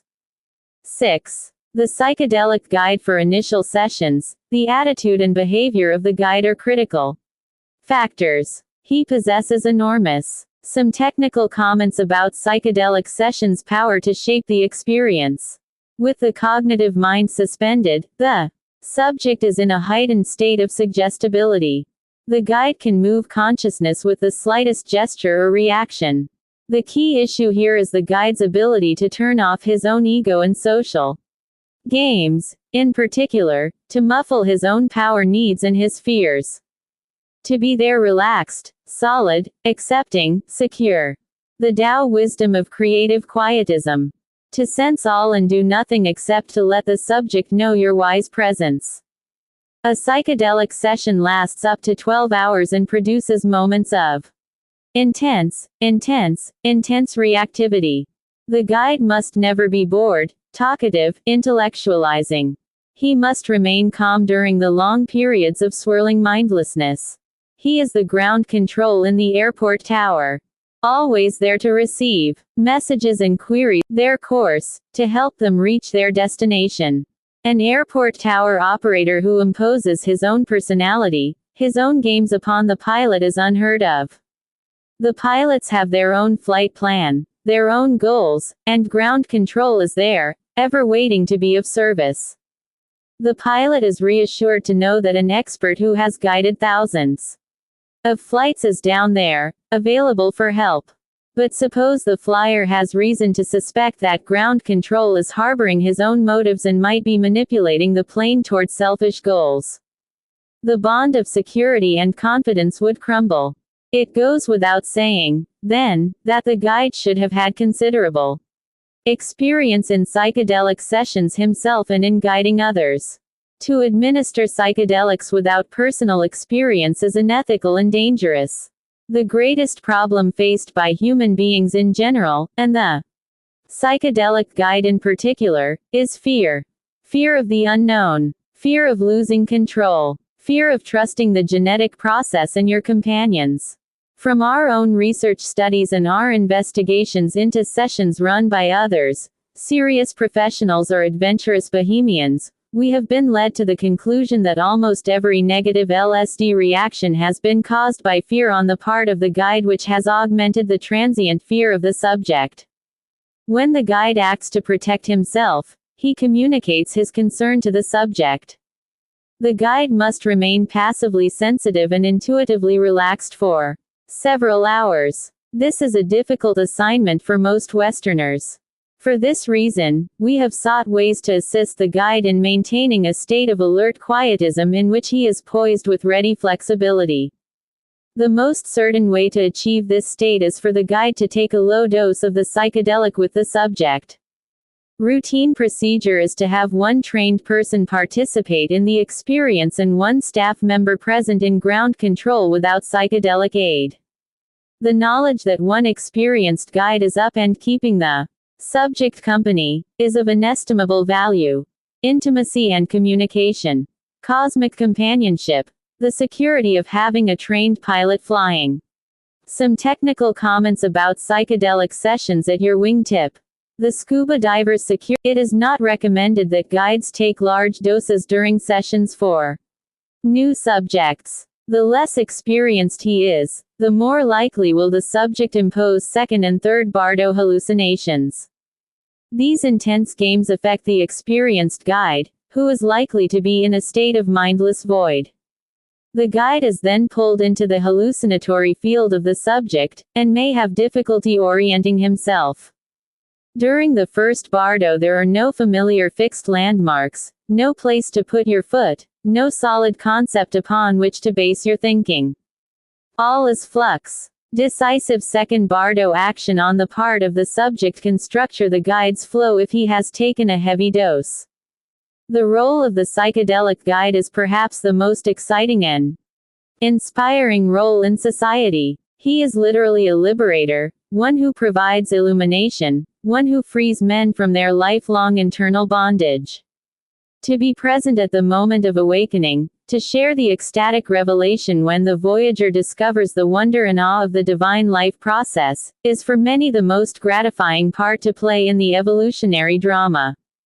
The role of the psychedelic guide has a built-in protection against professionalism and didactic one-upmanship. The psychedelic liberation is so powerful that it far outstrips earthly game ambitions. Awe and gratitude, rather than pride, are the rewards of this new profession. 7. Composition of the group. The most effective use of this manual will be for the experience of one person with a guide. However, the manual will be useful in a group also. When used in a group session, the following suggestions will be most helpful in planning. The important thing to remember in organizing a group session is to have knowledge of and trust in the fellow voyagers. Trust in oneself and in one's companions is essential. If preparing for an experience with strangers, it is very important to share as much time and space as possible with them prior to the session. The participants should set collaborative goals and explore mutually their expectations and feelings in past experiences. The size of the group should depend to some extent on how much experience the participants have had. Initially, small groups are preferable to larger ones.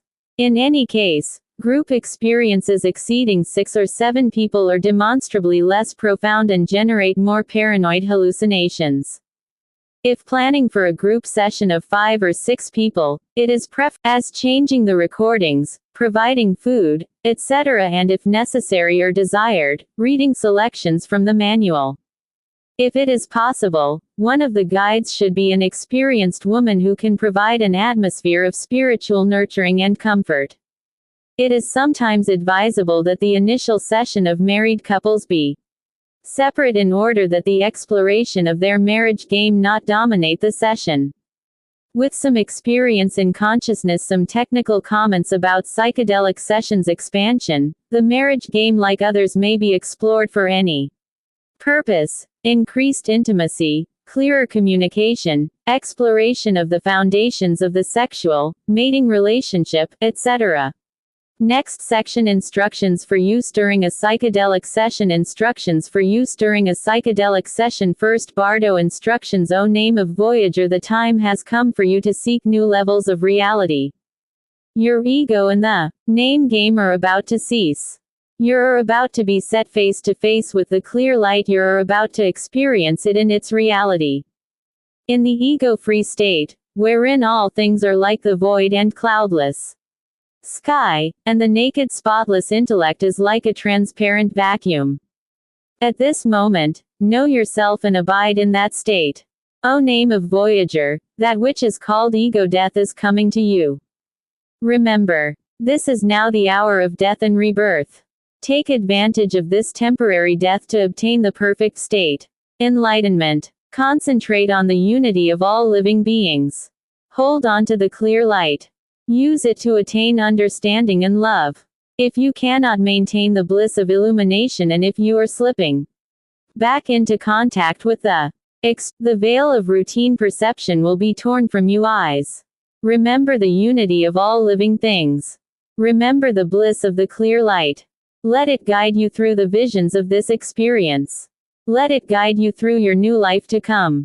If you feel confused, call upon the memory of your friends and the power of the person whom you most admire. O name, try to reach and keep the experience of the clear light. Remember, instructions for use during a psychedelic session. The light is the life energy, the endless flame of life.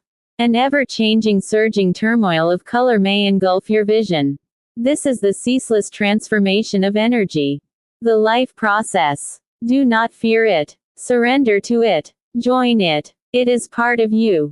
You are part of it. Remember also, beyond the restless flowing electricity of life is the ultimate reality, the void. Your own awareness, not formed into anything possessing form or color, is naturally void. The final reality, the all-good, the all-peaceful, the light, the radiance, the movement is the fire of life from which we all come. Join it. It is part of you. Beyond the light of life is the peaceful silence of the void, the quiet bliss beyond all transformations. The Buddha smile. The void is not nothingness. The void is beginning and end itself. Unobstructed. Shining, thrilling, blissful. Diamond, your own consciousness, not formed into anything, no thought, no vision, no color, is void. The intellect shining and blissful and silent. This is the state of perfect enlightenment. Your own consciousness, shining, void and inseparable from the great body of radiance, has no birth, nor death. It is the immutable light which the Tibetans call Buddha Amitabha, the awareness of the formless beginning. Knowing this is enough. Recognize the voidness of your own consciousness to be Buddhahood. Keep this recognition and you will maintain the state of the divine mind of the Buddha. Second, Bardo preliminary instructions. Instructions for use during a psychedelic session. Remember, in this session you experience 3 bardos, 3 states of ego loss. First, there is the clear light of reality. Next, there are fantastically varied game hallucinations. Later you will reach the stage of re-entry, of regaining an ego. Oh friend, you may experience ego transcendence, departure from your old self. But you are not the only one. It comes to all at some time. You are fortunate to have this gratuitously given rebirth experience. Do not cling in fondness and weakness to your old self. Even though you cling to your mind, you have lost the power to keep it. You can gain nothing by struggling in this hallucinatory world. Be not attached. Be not weak. Whatever fear or terror may come to you, forget not these words. Take their meaning into your heart. Go forward. Herein lies the vital secret of recognition. Oh friend, remember, when body and mind separate, you experience a glimpse of the pure truth. Be not daunted thereby, nor terrified, nor awed. That is the radiance of your own true nature. Recognize it. From the midst of that radiance comes the natural sound of reality, reverberating like 1,000 thunders simultaneously sounding. That is the natural sound of your own life process. Be not daunted thereby, nor terrified, nor awed. Instructions for use during a psychedelic session. It is sufficient for you to know that these apparitions are your own thought forms. If you do not recognize your own thought forms, if you forget your preparation, the lights will daunt you, the sounds will awe you, the rays will terrify you, the people around you will confuse you. Remember the key to the teachings. Oh friend, these realms are not come from somewhere outside yourself, they come from within and shine upon you. The revelations too are not come from somewhere else. They exist from eternity within the faculties of your own intellect. Know them to be of that nature. The key to enlightenment and serenity during this period of 10,000 visions is simply this. Relax. Merge yourself with them. Blissfully accept the wonders of your own creativity. Become neither attached nor afraid, neither be attracted nor repulsed. Above all, do nothing about the visions. They exist only within you. Instructions for Vision 1. The source: eyes closed, external stimuli ignored. O nobly born, listen carefully. The radiant energy of the seed. This is the source energy which has been radiating for billions of years, ever manifesting itself in different forms. Accept it. Do not try to intellectualize it. Do not play games with it. Merge with it. Let it flow through you. Lose yourself in it. Instructions for use during a psychedelic session. Fuse in the halo of rainbow light into the core of the energy dance. Obtain Buddhahood in the central realm of the densely packed. Instructions for physical symptoms. O friend, listen carefully. The bodily symptoms you are having are not drug effects. They indicate that you are struggling against the awareness of feelings which surpass your normal experience. You cannot control these universal energy waves. Let the feelings melt all over you. Become part of them. Sink into them and through them. Allow yourself to pulsate with the vibrations surrounding you. Relax. Do not struggle. Your symptoms will disappear as soon as all trace of ego-centered striving disappears. Accept them as the message of the body. Welcome them. Enjoy them. Instructions for Vision 2. The internal flow of archetypal processes. Eyes closed, external stimuli ignored. Intellectual aspects. O nobly born, listen carefully. The life flow is whirling through you. An endless parade of pure forms and sounds, dazzlingly brilliant. You are being taught the great lessons of evolution, creation, reproduction. If you try to stop it, you may fall into hell worlds and endure unbearable misery generated by your own mind. Instructions for use during a psychedelic session. Avoid game interpretations. Avoid thinking, talking and doing. Keep faith in the life flow. Trust your companions on this watery journey. Merge in rainbow light, into the heart of the river of created forms. Obtain Buddhahood in the realm called preeminently happy. Instructions for Vision 3. The fire flow of internal unity. Eyes closed. External stimuli ignored. Emotional aspects.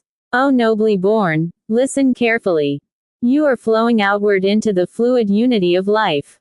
The ecstasy of organic fire glows in every cell. The hard, dry, brittle husks of your ego are washing out to the endless sea of creation. Flow with it. Feel the pulse of the sun's heart. Let the red Buddha Amitabha sweep you along. Do not fear the ecstasy. Do not resist the flow. Remember, all the exultant power comes from within. Release your attachment. Recognize the wisdom of your own blood. Trust the tide force pulling you into unity with all living forms. Let your heart burst in love for all life. Let your warm blood gush out into the ocean of all life. Do not be attached to the ecstatic power.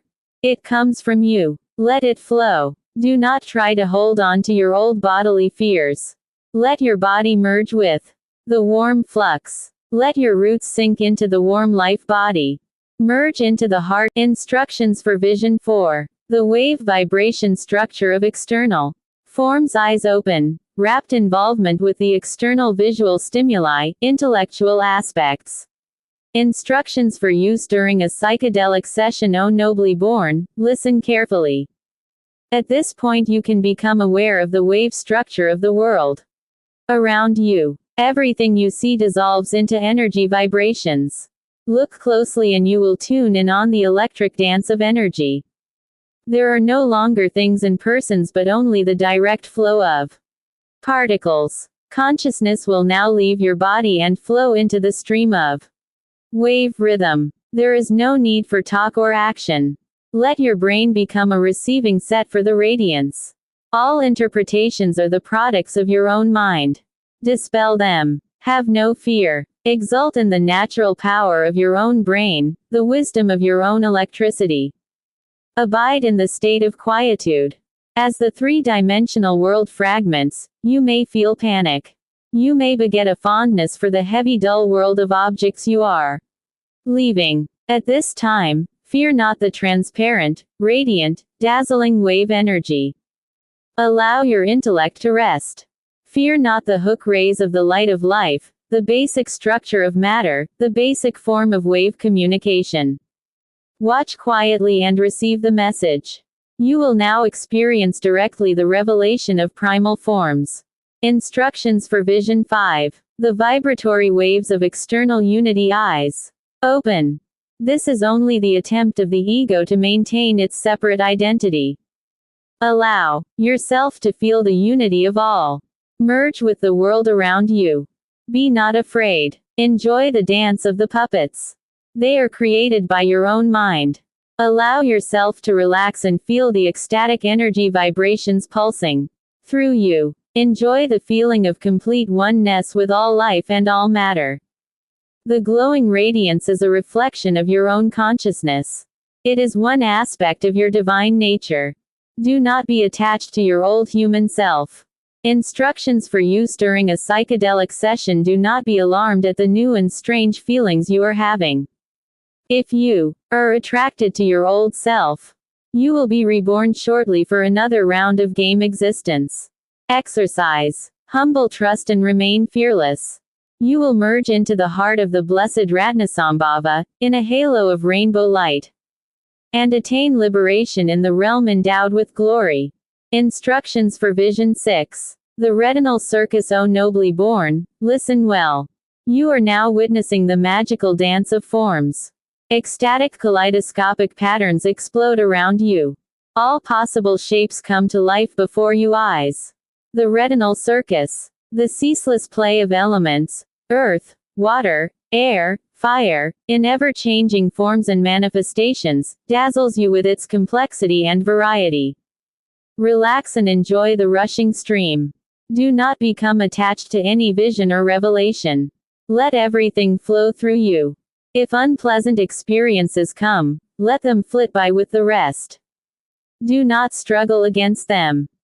Meditate calmly on the knowledge that all these visions are emanations of your own consciousness. This way you can obtain self-knowledge and be liberated. Instructions for Vision 7. The Magic Theater. O nobly born, listen well. You are now in the magic theater of heroes and demons. Mythical superhuman figures. Demons, goddesses, celestial warriors, giants, angels, bodhisattvas, dwarfs, crusaders, elves, devils, saints, and sorcerers, infernal spirits, goblins, knights and emperors. The Lotus Lord of Dance. The Wise Old Man. The Divine Child. Instructions for use during a psychedelic session. The Trickster, the Shapeshifter. The Tamer of Monsters. The Mother of Gods, the Witch, the Moon King, the Wanderer, The whole divine theater of figures representing the highest reaches of human knowledge. Do not be afraid of them. They are within you. Your own creative intellect is the master magician of them all. Recognize the figures as aspects of yourself. The whole fantastic comedy takes place within you. Do not become attached to the figures. Remember the teachings. You may still attain liberation. Instructions for the wrathful visions. O nobly born, listen carefully. You were unable to maintain the perfect clear light of the first bardo, or the serene peaceful visions of the second. You are now entering second bardo nightmares. Recognize them. They are your own thought forms made visible and audible. They are products of your own mind with its back to the wall. They indicate that you are close to liberation. Do not fear them. No harm can come to you from these hallucinations. They are your own thoughts and frightening aspects. Whatever you see, no matter how strange and terrifying, remember, above all, that it comes from within you. Hold on to that knowledge. As soon as you recognize that, you will obtain liberation. If you do not recognize them, torture and punishment will ensue. But these two are but the radiances of your own intellect. They are immaterial. Voidness cannot injure voidness. None of the peaceful or wrathful visions, blood-drinking demons, machines, monsters, or devils, instructions for use during a psychedelic session exist in reality only within your skull. This will dissipate your fear. Remember it well. Third bardo. Preliminary instructions. O name, listen well. You are now entering the third bardo. Before, while experiencing the peaceful and wrathful visions of the second bardo, you could not recognize them. Through fear you became unconscious.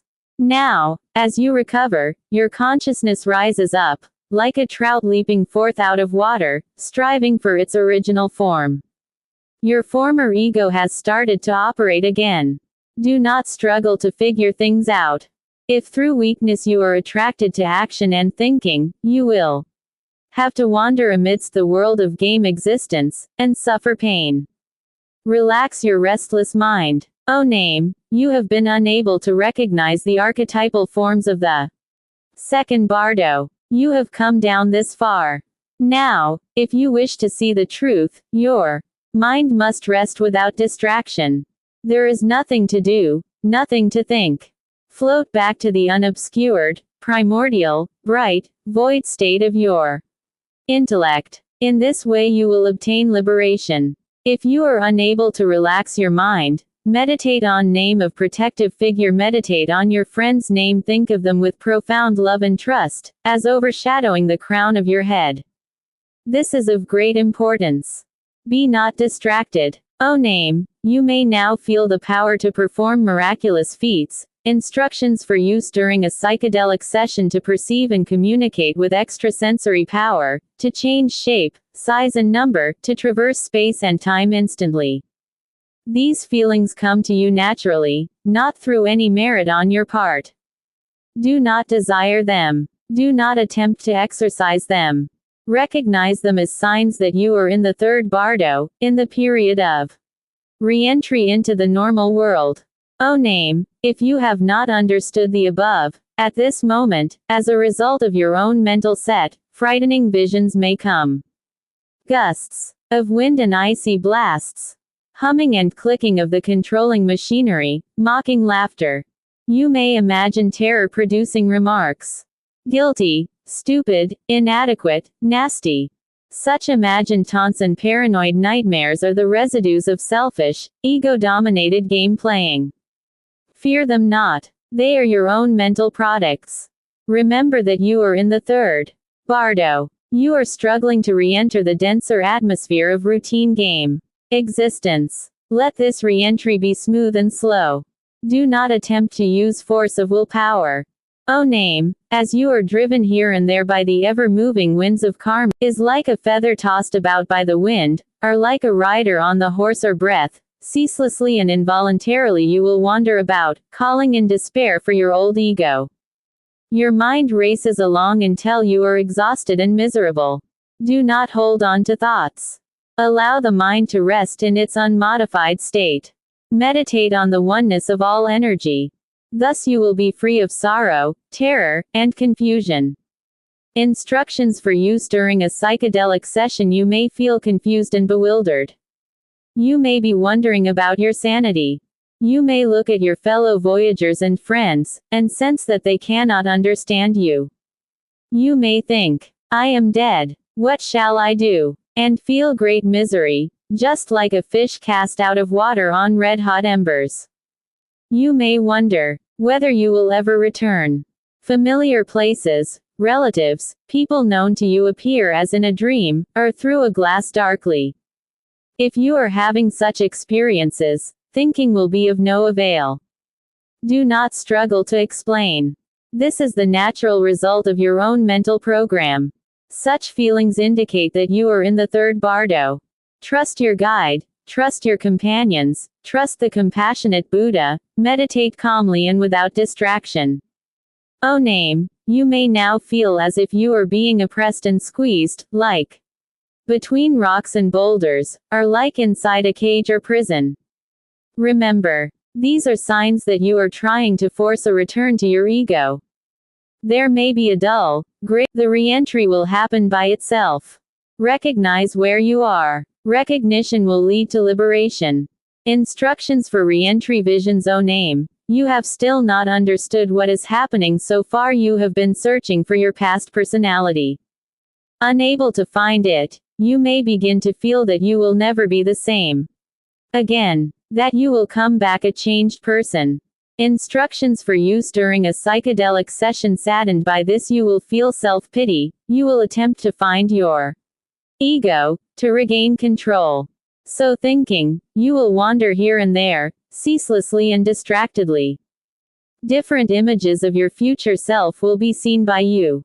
The one you are headed for will be seen most clearly.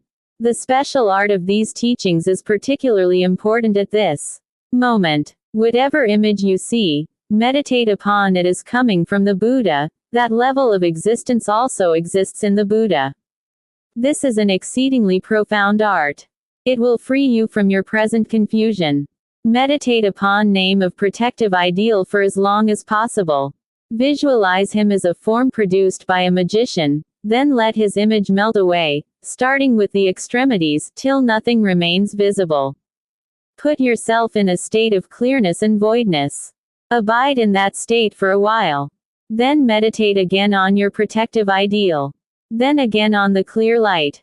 Do this alternately. Afterwards, allow your own mind also to melt away gradually. Wherever the air pervades, consciousness pervades. Wherever consciousness pervades, serene ecstasy pervades. Abide tranquilly in the uncreated serenity. In that state, paranoid rebirth will be prevented. Perfect enlightenment will be gained. Instructions for the all-determining influence of thought. O name, you may now experience momentary joy, followed by momentary sorrow, of great intensity. Like the stretching and relaxing of a catapult. You will go through sharp mood swings, all determined by karma. Be not in the least attached to the joys nor displeased by the sorrows. The actions of your friends or companions may evoke anger or shame in you. If you get angry or depressed, you will immediately have an experience of hell. No matter what people are doing, instructions for use during a psychedelic session. Make sure that no angry thought can arise.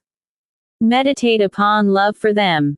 Even at this late stage of the session, you are only 1 second away from a life-changing joyous discovery. Remember that each of your companions is Buddha within you. Mind in its present state, having no focus or integrating force, being light and continuously moving. Whatever thought occurs to you, positive or negative, will wield great power. You are extremely suggestible, therefore think not of selfish things. Recall your preparation for the session. Show pure affection and humble faith.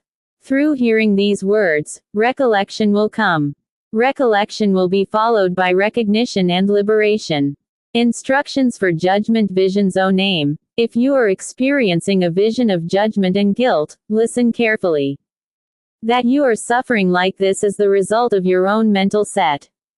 Your karma. No one is doing anything to you. There is nothing to do. Your own mind is creating the problem. Accordingly, float into meditation. Remember your former beliefs. Remember the teachings of this manual. Remember the friendly presence of you companions.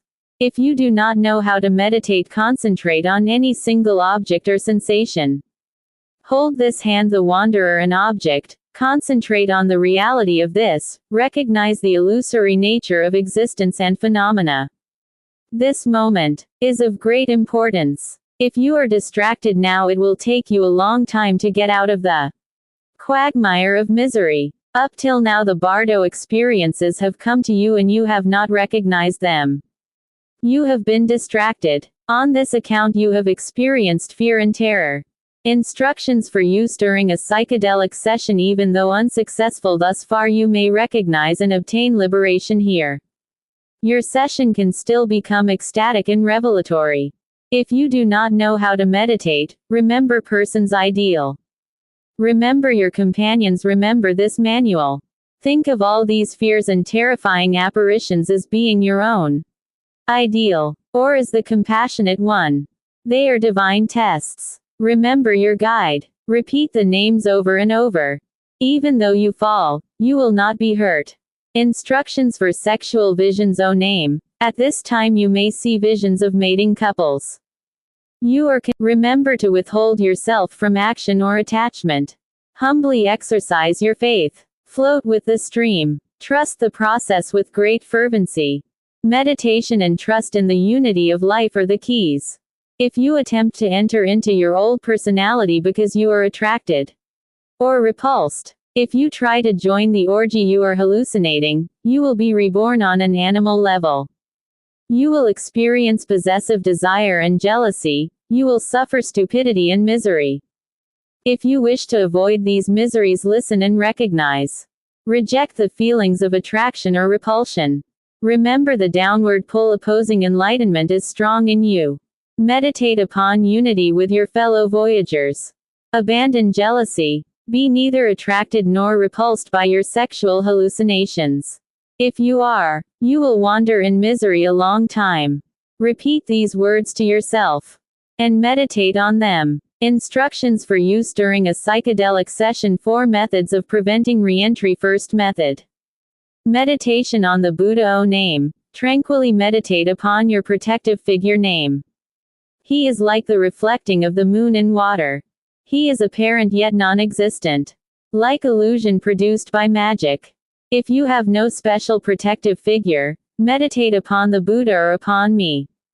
With this in mind, meditate tranquilly. Then, causing the visualized form of your protective ideal to melt away from the extremities, meditate, without any thought forming, upon the void clear light. This is a very profound art. As a sign of this, look into a mirror and you will not see your usual self. Show the wanderer a mirror. At this time you must form a single, firm resolve in your mind. This is very important. It is like directing the course of a horse by the use of the reins. Whatever you desire will come to pass. Think not of evil actions which might turn the course of your mind. Remember your spiritual relationship with me, or with anyone from whom you have received teaching. Persevere with good games. This is essential. Be not distracted. Here lies the boundary line between going up or down. If you give way to indecision for even a second, you will have to suffer misery for a long, long time, trapped in your old habits and games. This is the moment. Hold fast to one single purpose. Remember good games. Resolve to act according to your highest insight. This is a time when earnestness and pure love are necessary. Instructions for use during a psychedelic session. Abandon jealousy. Meditate upon laughter and trust. Bear this well at heart. Third method. Meditation on illusion. If still going down and not liberated, meditate as follows. The sexual activities, the manipulation machinery, the mocking laughter, dashing sounds and terrifying apparitions, indeed all phenomena are in their nature illusions. However they may appear, in truth they are unreal. All these are hallucinations of the mind. The mind itself does not exist, therefore why should they? Only through taking these illusions for real will you wander around in this confused existence. All these are like dreams, like echoes, like cities of clouds, like mirages, like mirrored forms, like phantasmagoria, the moon seen in water. Not real even for a moment. By holding one pointedly to that train of thought, the belief that they are real is dissipated, and liberation is attained. Fourth method. Meditation on the void. All substances are part of my own consciousness. This consciousness is vacuous, unborn, and unceasing. Thus meditating, allow the mind to rest in the uncreated state. Like the pouring of water into water, the mind should be allowed its own easy mental posture in its natural, unmodified condition, clear and vibrant. Instructions for use during a psychedelic session. By maintaining this relaxed, uncreated state of mind, rebirth into routine game reality is sure to be prevented. Meditate on this until you are certainly free. Instructions for choosing the post-session personality name. Listen. It is almost time to return. Make the selection of your future personality according to the best teaching. Listen well. The signs and characteristics of the level of existence to come will appear to you in premonitory visions. Recognize them. When you find that you have to return to reality, try to follow the. If you strive to escape dark, gloomy scenes, an unhappy state will follow. If you return in radiance, a happy state will follow. Your mental state now will affect your subsequent level of being. Whatever you choose, choose impartially, without attraction or repulsion. Enter into game existence with good grace. Voluntarily and freely. Remain